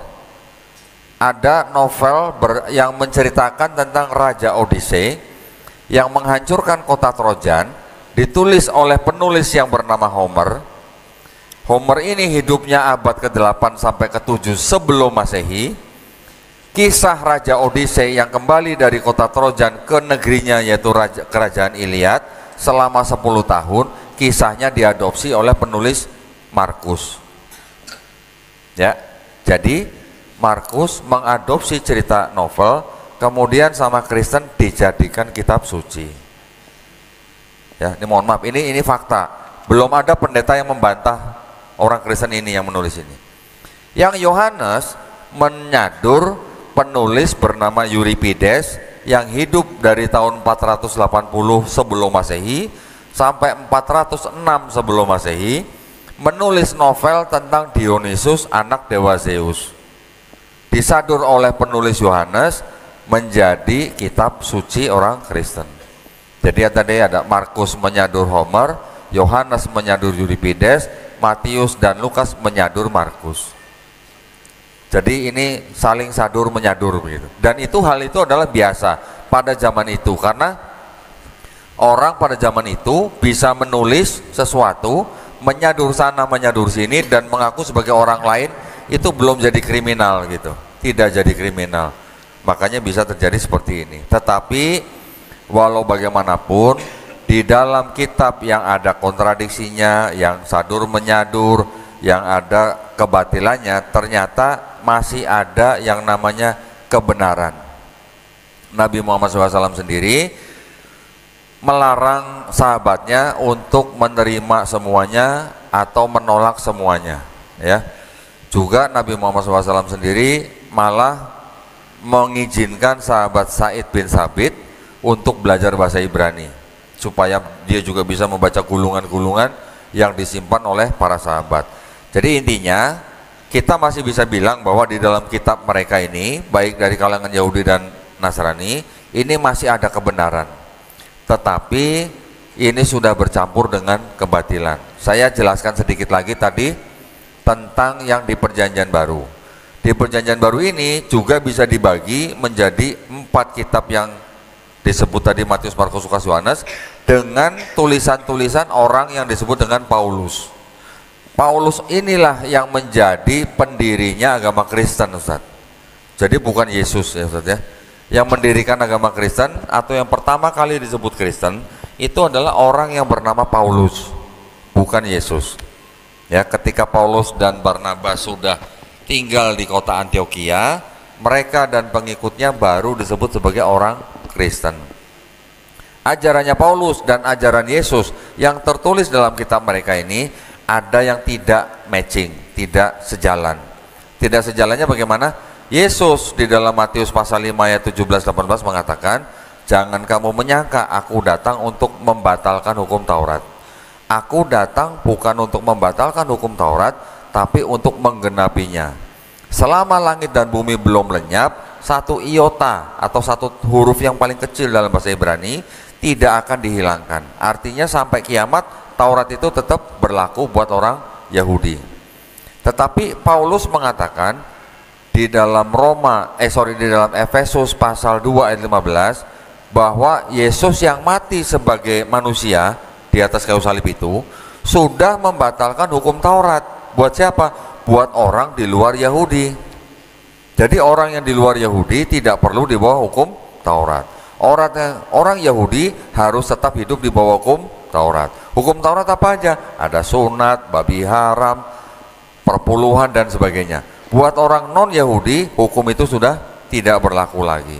Makanya kalau dilihat, ajaran Yesus dan ajaran Paulus ini berbeda. Yesusnya masih sunat, Paulusnya mengajarkan tidak perlu sunat. Yesusnya tidak makan babi karena dia hidup di bawah hukum Taurat. Paulusnya mengatakan semua makanan halal. Yesusnya sholatnya sujud, Paulusnya mengajarkan berbeda. Sekarang gereja malah kebaktiannya hari Minggu, malah mereka menggunakan tarian-tarian. Yesusnya sendiri malah sujud. Yesusnya sendiri diceritakan berpuasa selama 40 hari. Orang Kristen ada yang berpuasa, ada yang tidak. Yesusnya diceritakan ketika disalib, jenazahnya dikafani. Orang Kristen sekarang kalau meninggal masuk peti mati pakai baju pengantin. Kebanyakan begitu kan? Yesusnya sendiri diceritakan di sini akikah, orang Kristen tidak melakukan akikah. Jadi ketika kita melihat, kita amatin agama apa yang laki-lakinya disunat, sholatnya sujud, tidak makan babi, berpuasa, matinya dikafanin, akikah, agama apa yang malah Islam, ya kan? Jadi saya bisa membuktikan dengan ayat-ayat di dalam kitab mereka, Yesus yang disembah oleh mereka sebagai Tuhan ternyata melakukan apa yang kita lakukan sekarang. Jadi sebenarnya kita juga melakukan sunnah Yesus di dalam Bible, Ustaz. Ya benar kan, Ustaz ya? Tetapi kan kita sunnah kita kan sudah disempurnakan ya di dalam Quran dan sunnah Rasul, ya kan? Tetapi kan mirip kan? Yesus sunat, Yesus puasa, Yesus sujud, Yesus nggak makan babi, Yesus dikafani. Lah kita semua melakukan itu, ya. Walaupun sholatnya mungkin jumlah rakaatnya berbeda. Ada satu lagi, Yesus juga dibaptis di sini, Pak. Kita dibaptis nggak, Ustaz Al-Nof? Enggak, loh. Baptisnya orang Yahudi itu sama dengan mandi junubnya orang Islam. Maknanya ya. Jadi ketika di Islam kita tahu mandi besar atau mandi junub, maknanya tuh sama dengan baptisnya atau mikvahnya orang Yahudi. Jadi Yesus juga baptis, kita juga baptis, hanya istilahnya saja kita mandi besar gitu. Jadi ini semua dilakukan Yesus di situ. Kita yang mengikuti, orang Kristen malah tidak mengikuti. Jadi kita bisa buktikan bahwa Kristen sebenarnya bukan pengikut Yesus, tapi pengikut Paulus gitu ya. Ustaz, cukup jelas ya? Ustaz, ini kok bisa, Ustaz? Yesus berkeyakinan lain, Paulus lain. Ya. Islam nggak ada, Ustaz. Nabi Muhammad dengan kita sama keyakinannya, Ustaz. Apa rahasianya, Ustaz? Kok Islam ini terjaga dari Nabi Muhammad sampai ke kita, nggak ada perubahan-perubahan, Ustaz? Turun dari Allah ke Jibril, Nabi Muhammad sampai kita sama, Ustaz. Tapi ini Paulus dengan Yesus beda, Ustaz. Silakan, Ustaz. Saya sebetulnya banyak pertanyaan saya, cuman untuk podcast besok. Jadi kalau saya tanya malam ini habislah bahan saya besok. Ya sebetulnya ini bagi ibu-ibu, bapak-bapak, jamaah, ya inilah kesempatan kita. Apa yang mengganjal di pikiran, ya tanyakan aja, nanti Kohdondin jawab. Silakan kalau ada sesi tanya jawab. Baik, saya tidak buka banyak karena kita ini ramai. Yang kedua, ini kan live, sehingga berbagai persepsi mungkin kok. Dan tempat kita di Masjid Raya An-Nur, Provinsi Riau. Sehingga saya akan menunjuk berapa orang. Boleh satu di depan? Boleh, satu dulu. Nanti yang lain nyicil. Karena takut kalau dikumpul-kumpul nanti lupa menjawabnya. Silakan pertama, Bang. Simpel, Bang ya. Jelas, langsung to the point.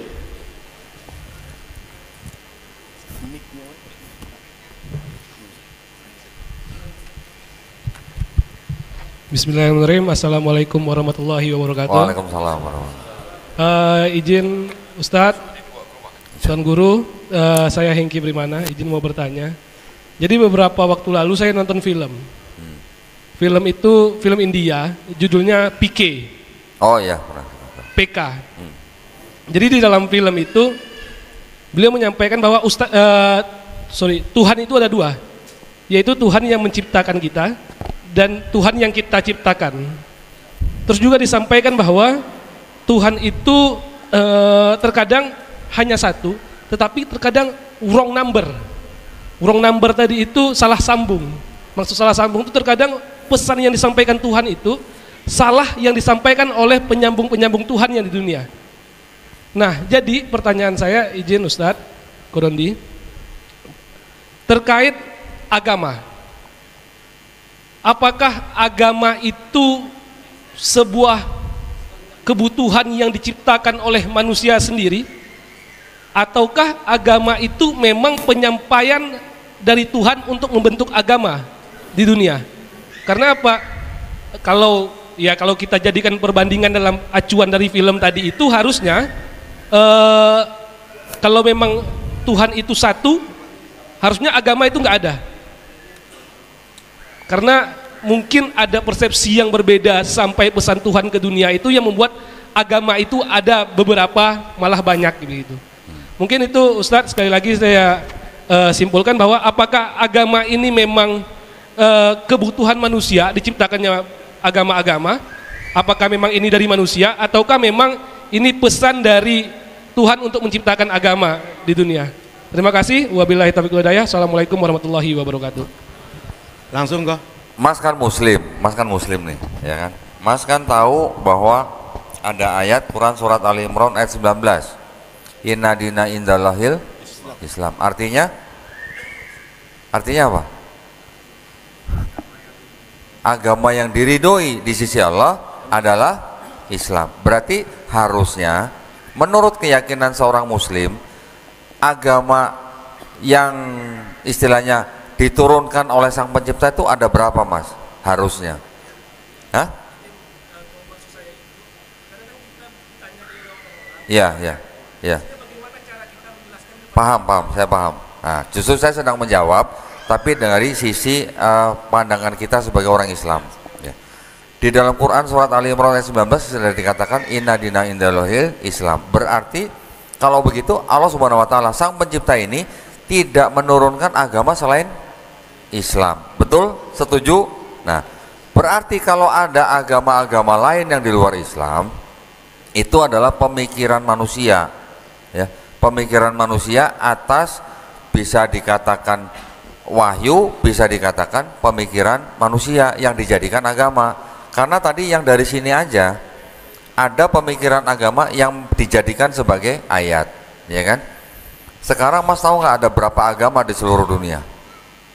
Kira-kira 4.300, termasuk yang isme-ismenya gitu ya, yang ateisme, gnosisisme dan sebagainya. Ketika kita menguji kenapa Islam dari antara 4.300 agama ini, semuanya tentu saja kembali kepada konsep ketuhanan, konsep kitab. Kan harus ada kitabnya yang namanya agama yang diberikan oleh pencipta yang cuma satu itu, ya kan harus ada kitabnya. Seperti Mas beli TV, pasti ada buku owner's manual kan. Juga seperti misalnya di kantor pemerintah, kantor swasta, sekolah, semua pasti punya aturan. Buat apa aturan? Yang membuat aturan itu yang karyawan atau student atau yang pengurus sekolahnya? Pasti pengurus sekolahnya. Untuk apa? Untuk ada ketertiban orang atau ketertiban murid supaya mereka bisa mencapai tujuan mereka sekolah, kan begitu. Begitu juga Allah Subhanahu wa taala ketika sudah menurunkan kitabnya, tujuannya untuk apa? Untuk supaya manusia itu tahu bagaimana caranya menjalani hidup di dunia sehingga dia pulang ke rumah yang benar, kan begitu. Istilahnya begitu. Jadi kalau dari jawaban seperti itu harusnya kita bisa menjawab bahwa itu bukan agama, itu bukan kebutuhan manusia tapi udah perintah dari yang menciptakan manusia. Itu yang bisa saya jawab ya. Mungkin lebih bisa dilengkapin oleh Ustaz Abdul Somad. Kata Sigmund, tulisannya Freud. Kata Sigmund, Tuhan itu tidak pernah menciptakan manusia. Manusialah yang menciptakan Tuhan. Kemudian dia Yahudi. Sigmund orang Yahudi, dan orang Yahudi sendiri mengkafirkan Sigmund. Nah, jadi Sigmund itu di mata orang Yahudi kafir. Kafir itu artinya ingkar, karena dia ingkar kepada Tuhan. Lalu kemudian kata Nietzsche orang Jerman, kata Nietzsche, Tuhan pernah ada tapi dia sudah mati. Itu. Jadi mazhab yang ketiga, mazhab antum, dia mengkombinasikan tadi mazhab fikih tadi ya, yang antum sampaikan maksudnya bahwa ada Tuhan yang menciptakan kita dan ada Tuhan yang kita ciptakan. Ginilah, misalnya saya mahasiswa, ya kan, terus nilai saya main judi online, saya malas datang, terus tiba-tiba ya tentu aja 14 semester kemudian hampir DO kan. Lalu kemudian pulang ke rumah kampung, orang tua marah. Kok udah dikirim duit, dikasih motor, dikasih kos-kosan, tiap bulan dikasih bayar, ini semua udah ditanggung, kenapa kau bisa 14 semester? Terus dia bilang, ini takdir Tuhan. Dia salahnya kan dua. Yang pertama, dia nakal, dia jahat. Yang kedua, dia melegitimasi kenakalannya itu dengan bawa Tuhan. Itu Tuhan yang dia ciptakan.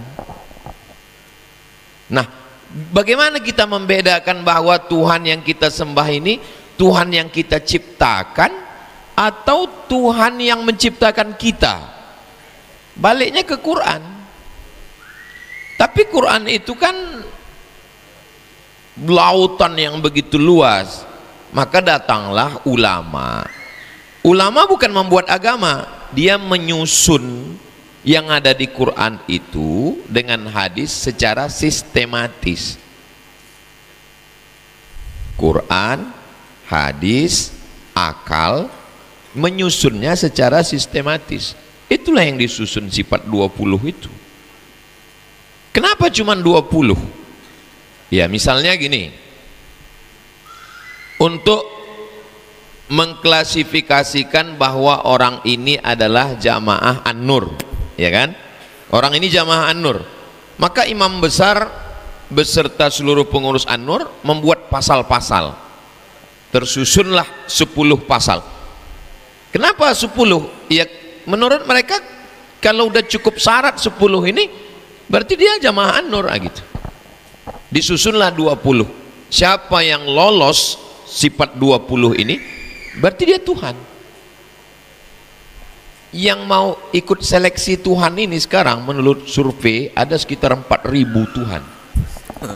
Yang sekarang nih yang mau ikut tes jadi Tuhan ada sekitar 4.000. Itu bisa diseleksi dengan sifat 20. Itulah cerdasnya Asy'ariyah itu. Asy'ari itu cerdas. Misalnya ada satu artis. Artis ini dia nggak percaya agama, tapi dia percaya Tuhan. Nah, nama istilahnya agnostik. Kalau dia nggak percaya Tuhan sama sekali, ateis. Kata dia Tuhan ada, cuman agama terlalu sempit untuk menjelaskan Tuhan. Jadi dia bersemedi tengah malam. Kata dia naik ke langit dan dia ketemu Tuhan warnanya hitam. Itu kalau dia ngaji sifat 20, itu Tuhan itu nggak lulus. Pertama wujud. Tuhan yang dia tengok hitam itu wujud atau nggak wujud? Wujud, orang ada kok nampak wujud. Lulus berarti pasal 1. Yang kedua qidam. Qidam berarti tidak ada awalnya. Lulus juga. Karena dia kan nggak tahu, bisa jadi dia memang nggak ada awalnya. Yang ketiga bako. Lulus juga. Kenapa? Karena bisa jadi yang dia tengok hitam itu memang nggak ada selesainya, dia nggak ada finish, dia bako. Wujud qidam bako. Nggak lulusnya di pasal keempat, mukhalafatuhu lil hawadis. Kenapa? Karena ketika dia berwarna hitam dia nggak lulus. Maka Tuhan yang duduk di atas aras itu nggak lulus jadi Tuhan. Yang senyum yang ngerti sifat 20. Nah, itu. Jadi kalau antum, pertanyaan antum itu cerdas. Saya suka yang begitu-gitu. Rasa diusuluddin. Disitulah baru nampak kecerdasan ulama itu. Mereka tidak buat agama. Agama itu Islam. Lalu kemudian kalau memang Tuhan itu satu, kok agama bisa banyak? Lah, Nabi Sulaiman, coba tengok ucapan Ratu Bilqis, aslamtu ma'a Sulaiman, aku Islam bersama Sulaiman.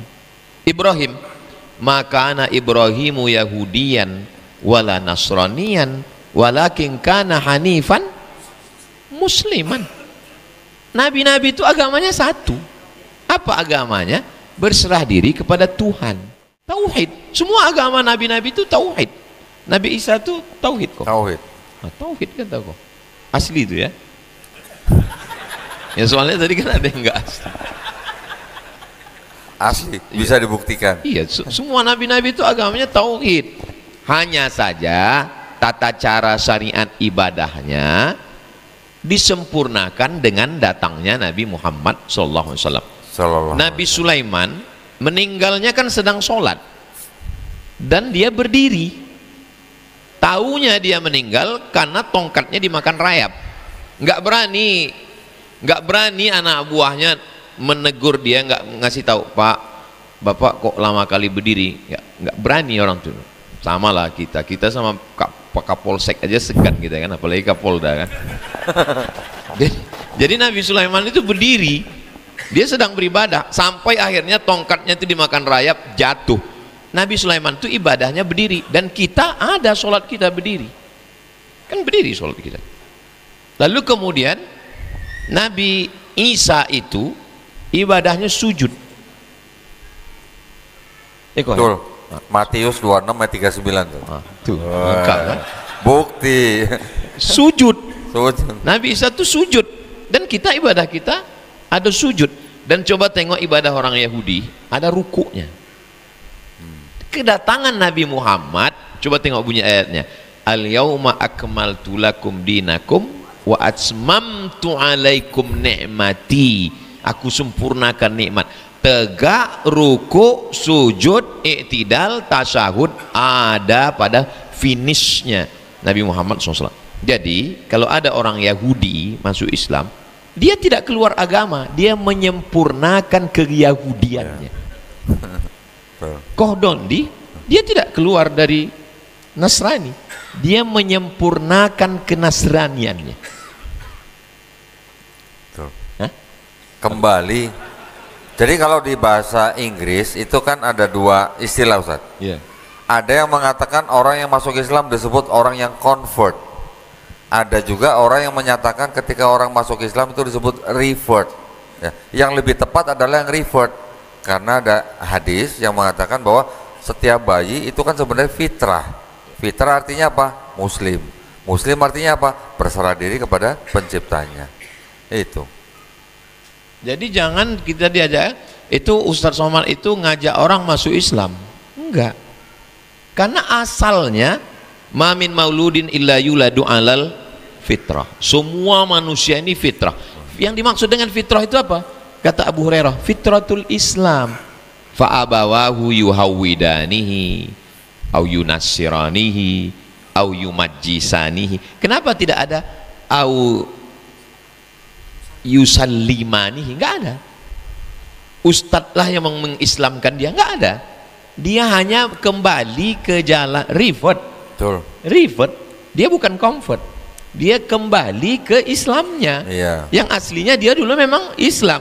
Makanya ketika nanti habis sholat Jumat jangan keluar dulu karena ada bersyahadat. Itu bukan syahadat dia yang pertama. Iya. Syahadat dia yang pertama dulu ketika ruhnya masih suci. Betul. Wa iz akhadha rabbuka min bani Adam min zuhurihim min dzurriyyatahum wa ashhadahum ala anfusihim.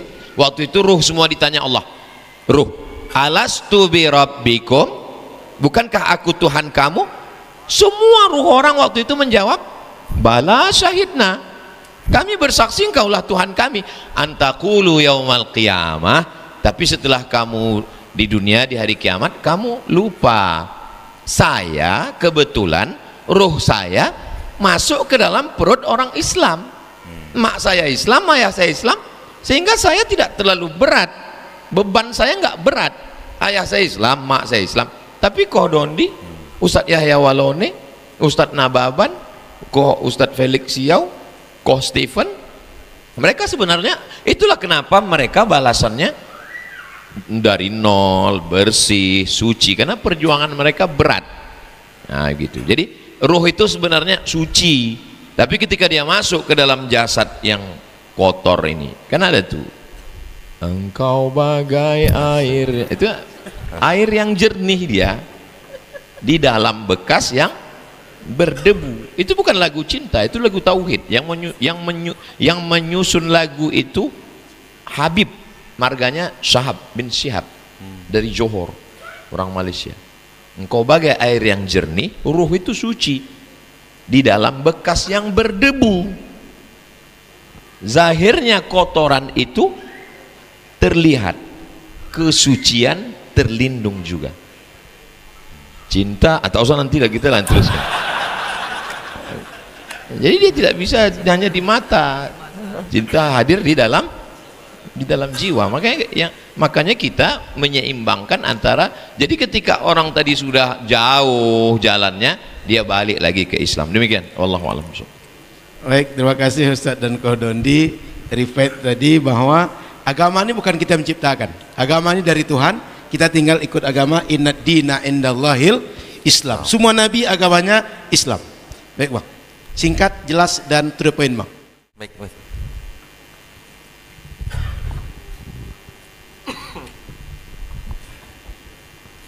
Bismillahirrahmanirrahim.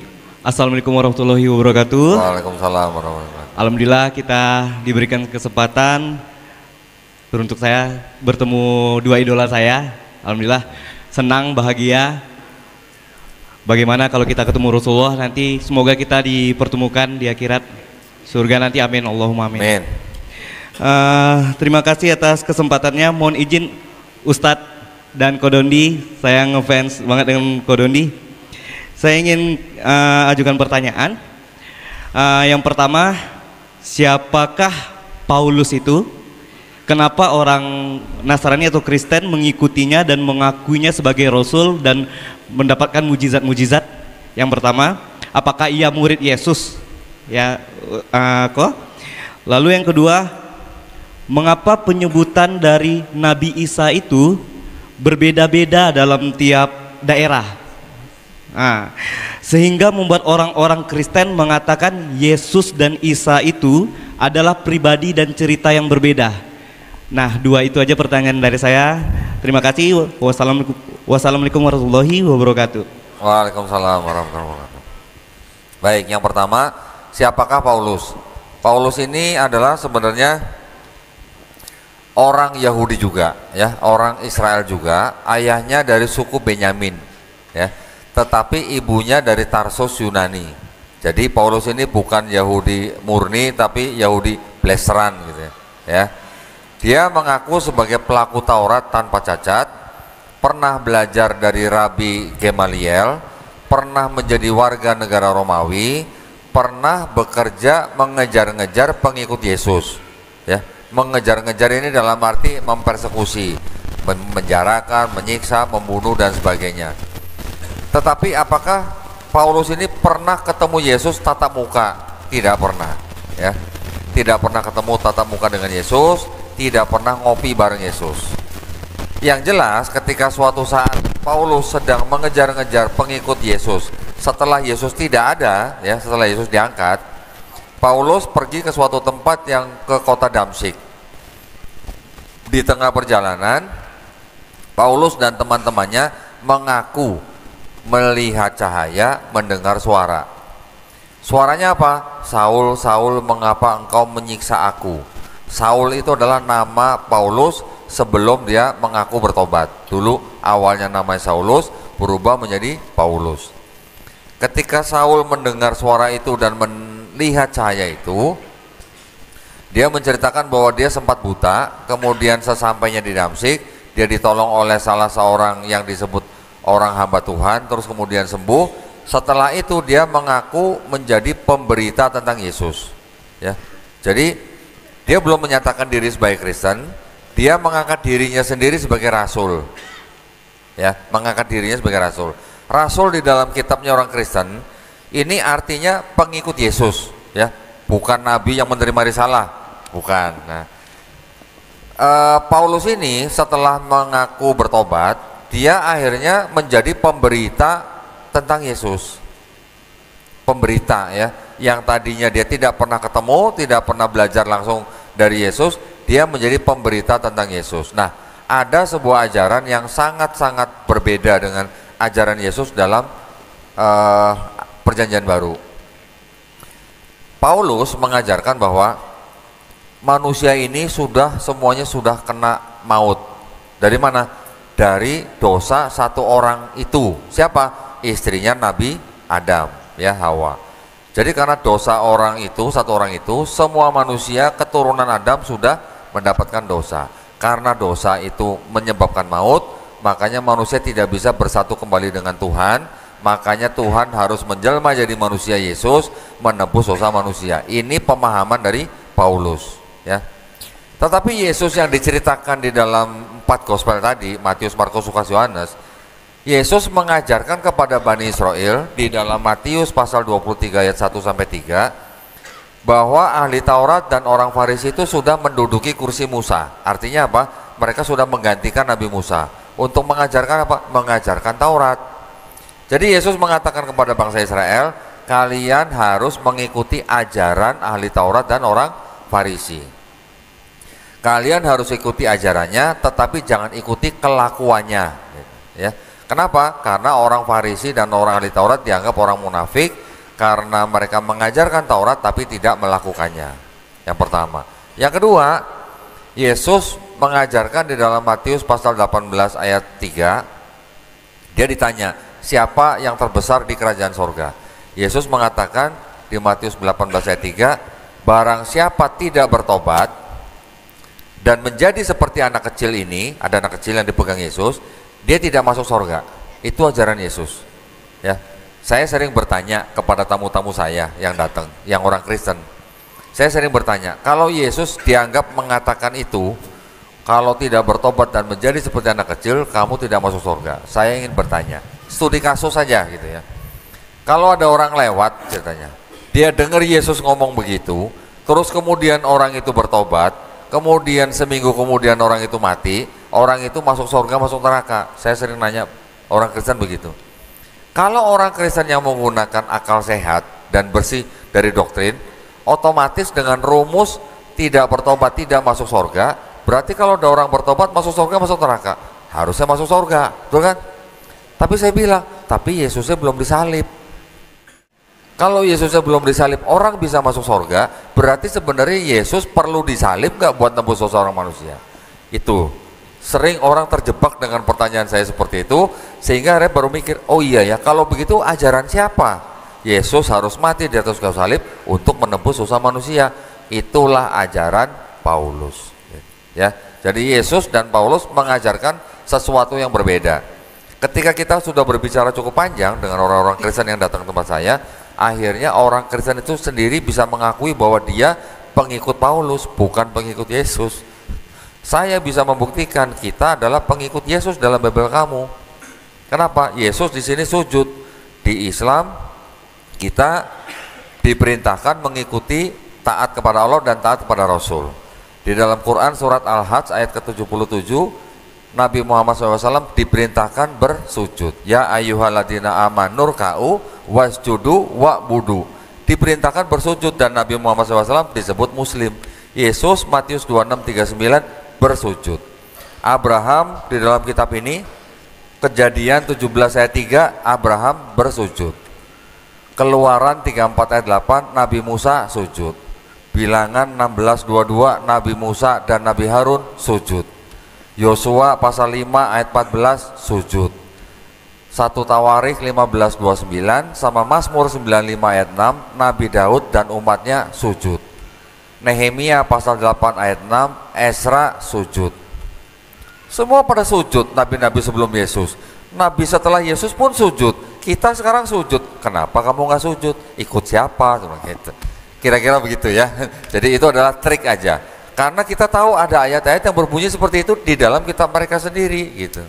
Ya. Jadi ketika kita bisa membuktikan mereka sebenarnya pengikut Paulus, ya sudah, nggak apa-apa, monggo. Kita nggak boleh ngelarang loh kalau ada orang mau menjadi pengikut Paulus, betul nggak?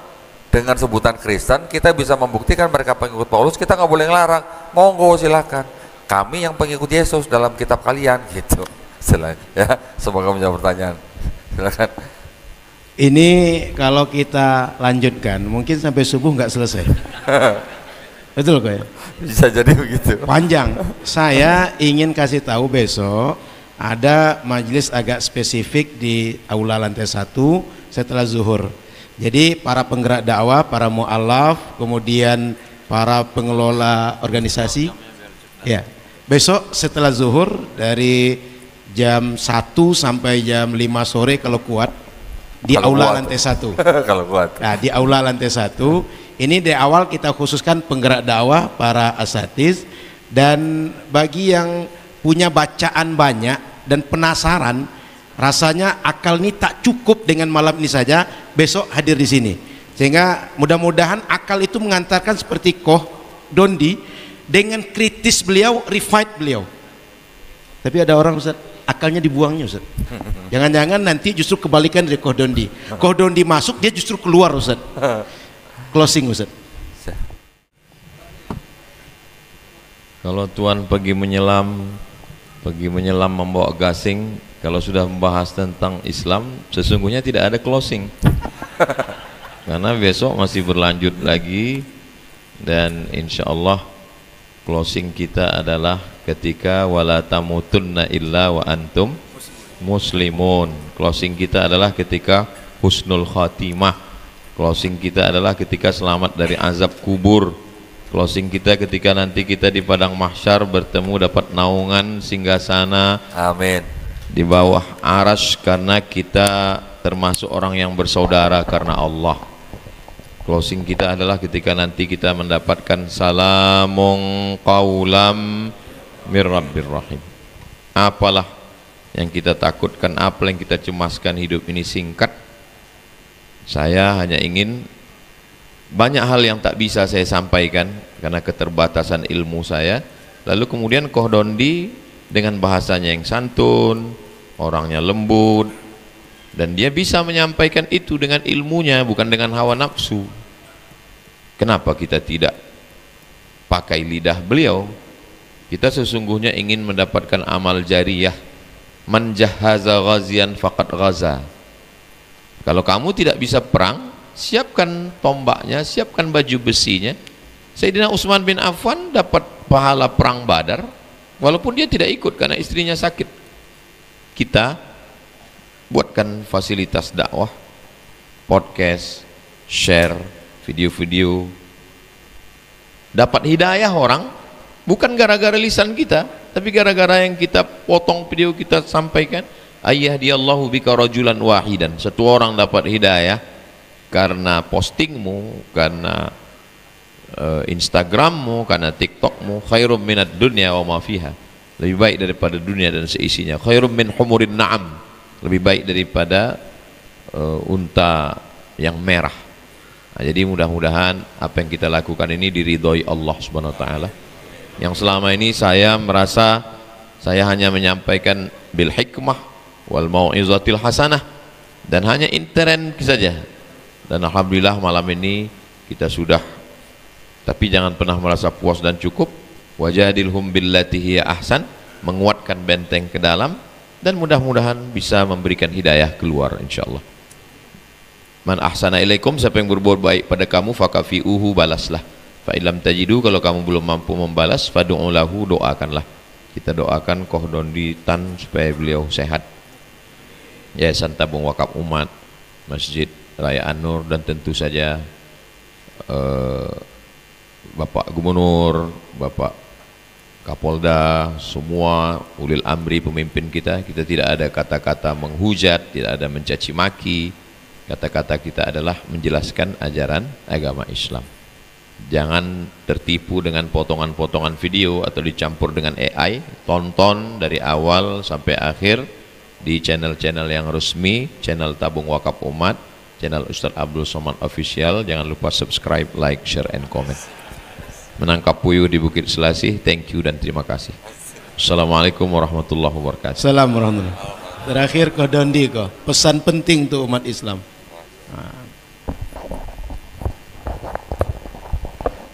Baik, tadi sebenarnya sudah jelas sekali ya dari Tuan Guru Ustadz Abdul Somad pesan tentang Islam, dan kita juga tadi sudah mendengarkan banyak sekali ayat-ayat Quran yang dibacakan di depan kita pada malam hari ini. Jadi ketika kita dibacakan ayat Quran, sebenarnya itu sama juga Allah Subhanahu wa taala sendiri yang menyampaikan kepada kita, memperdengarkan di depan kita ya.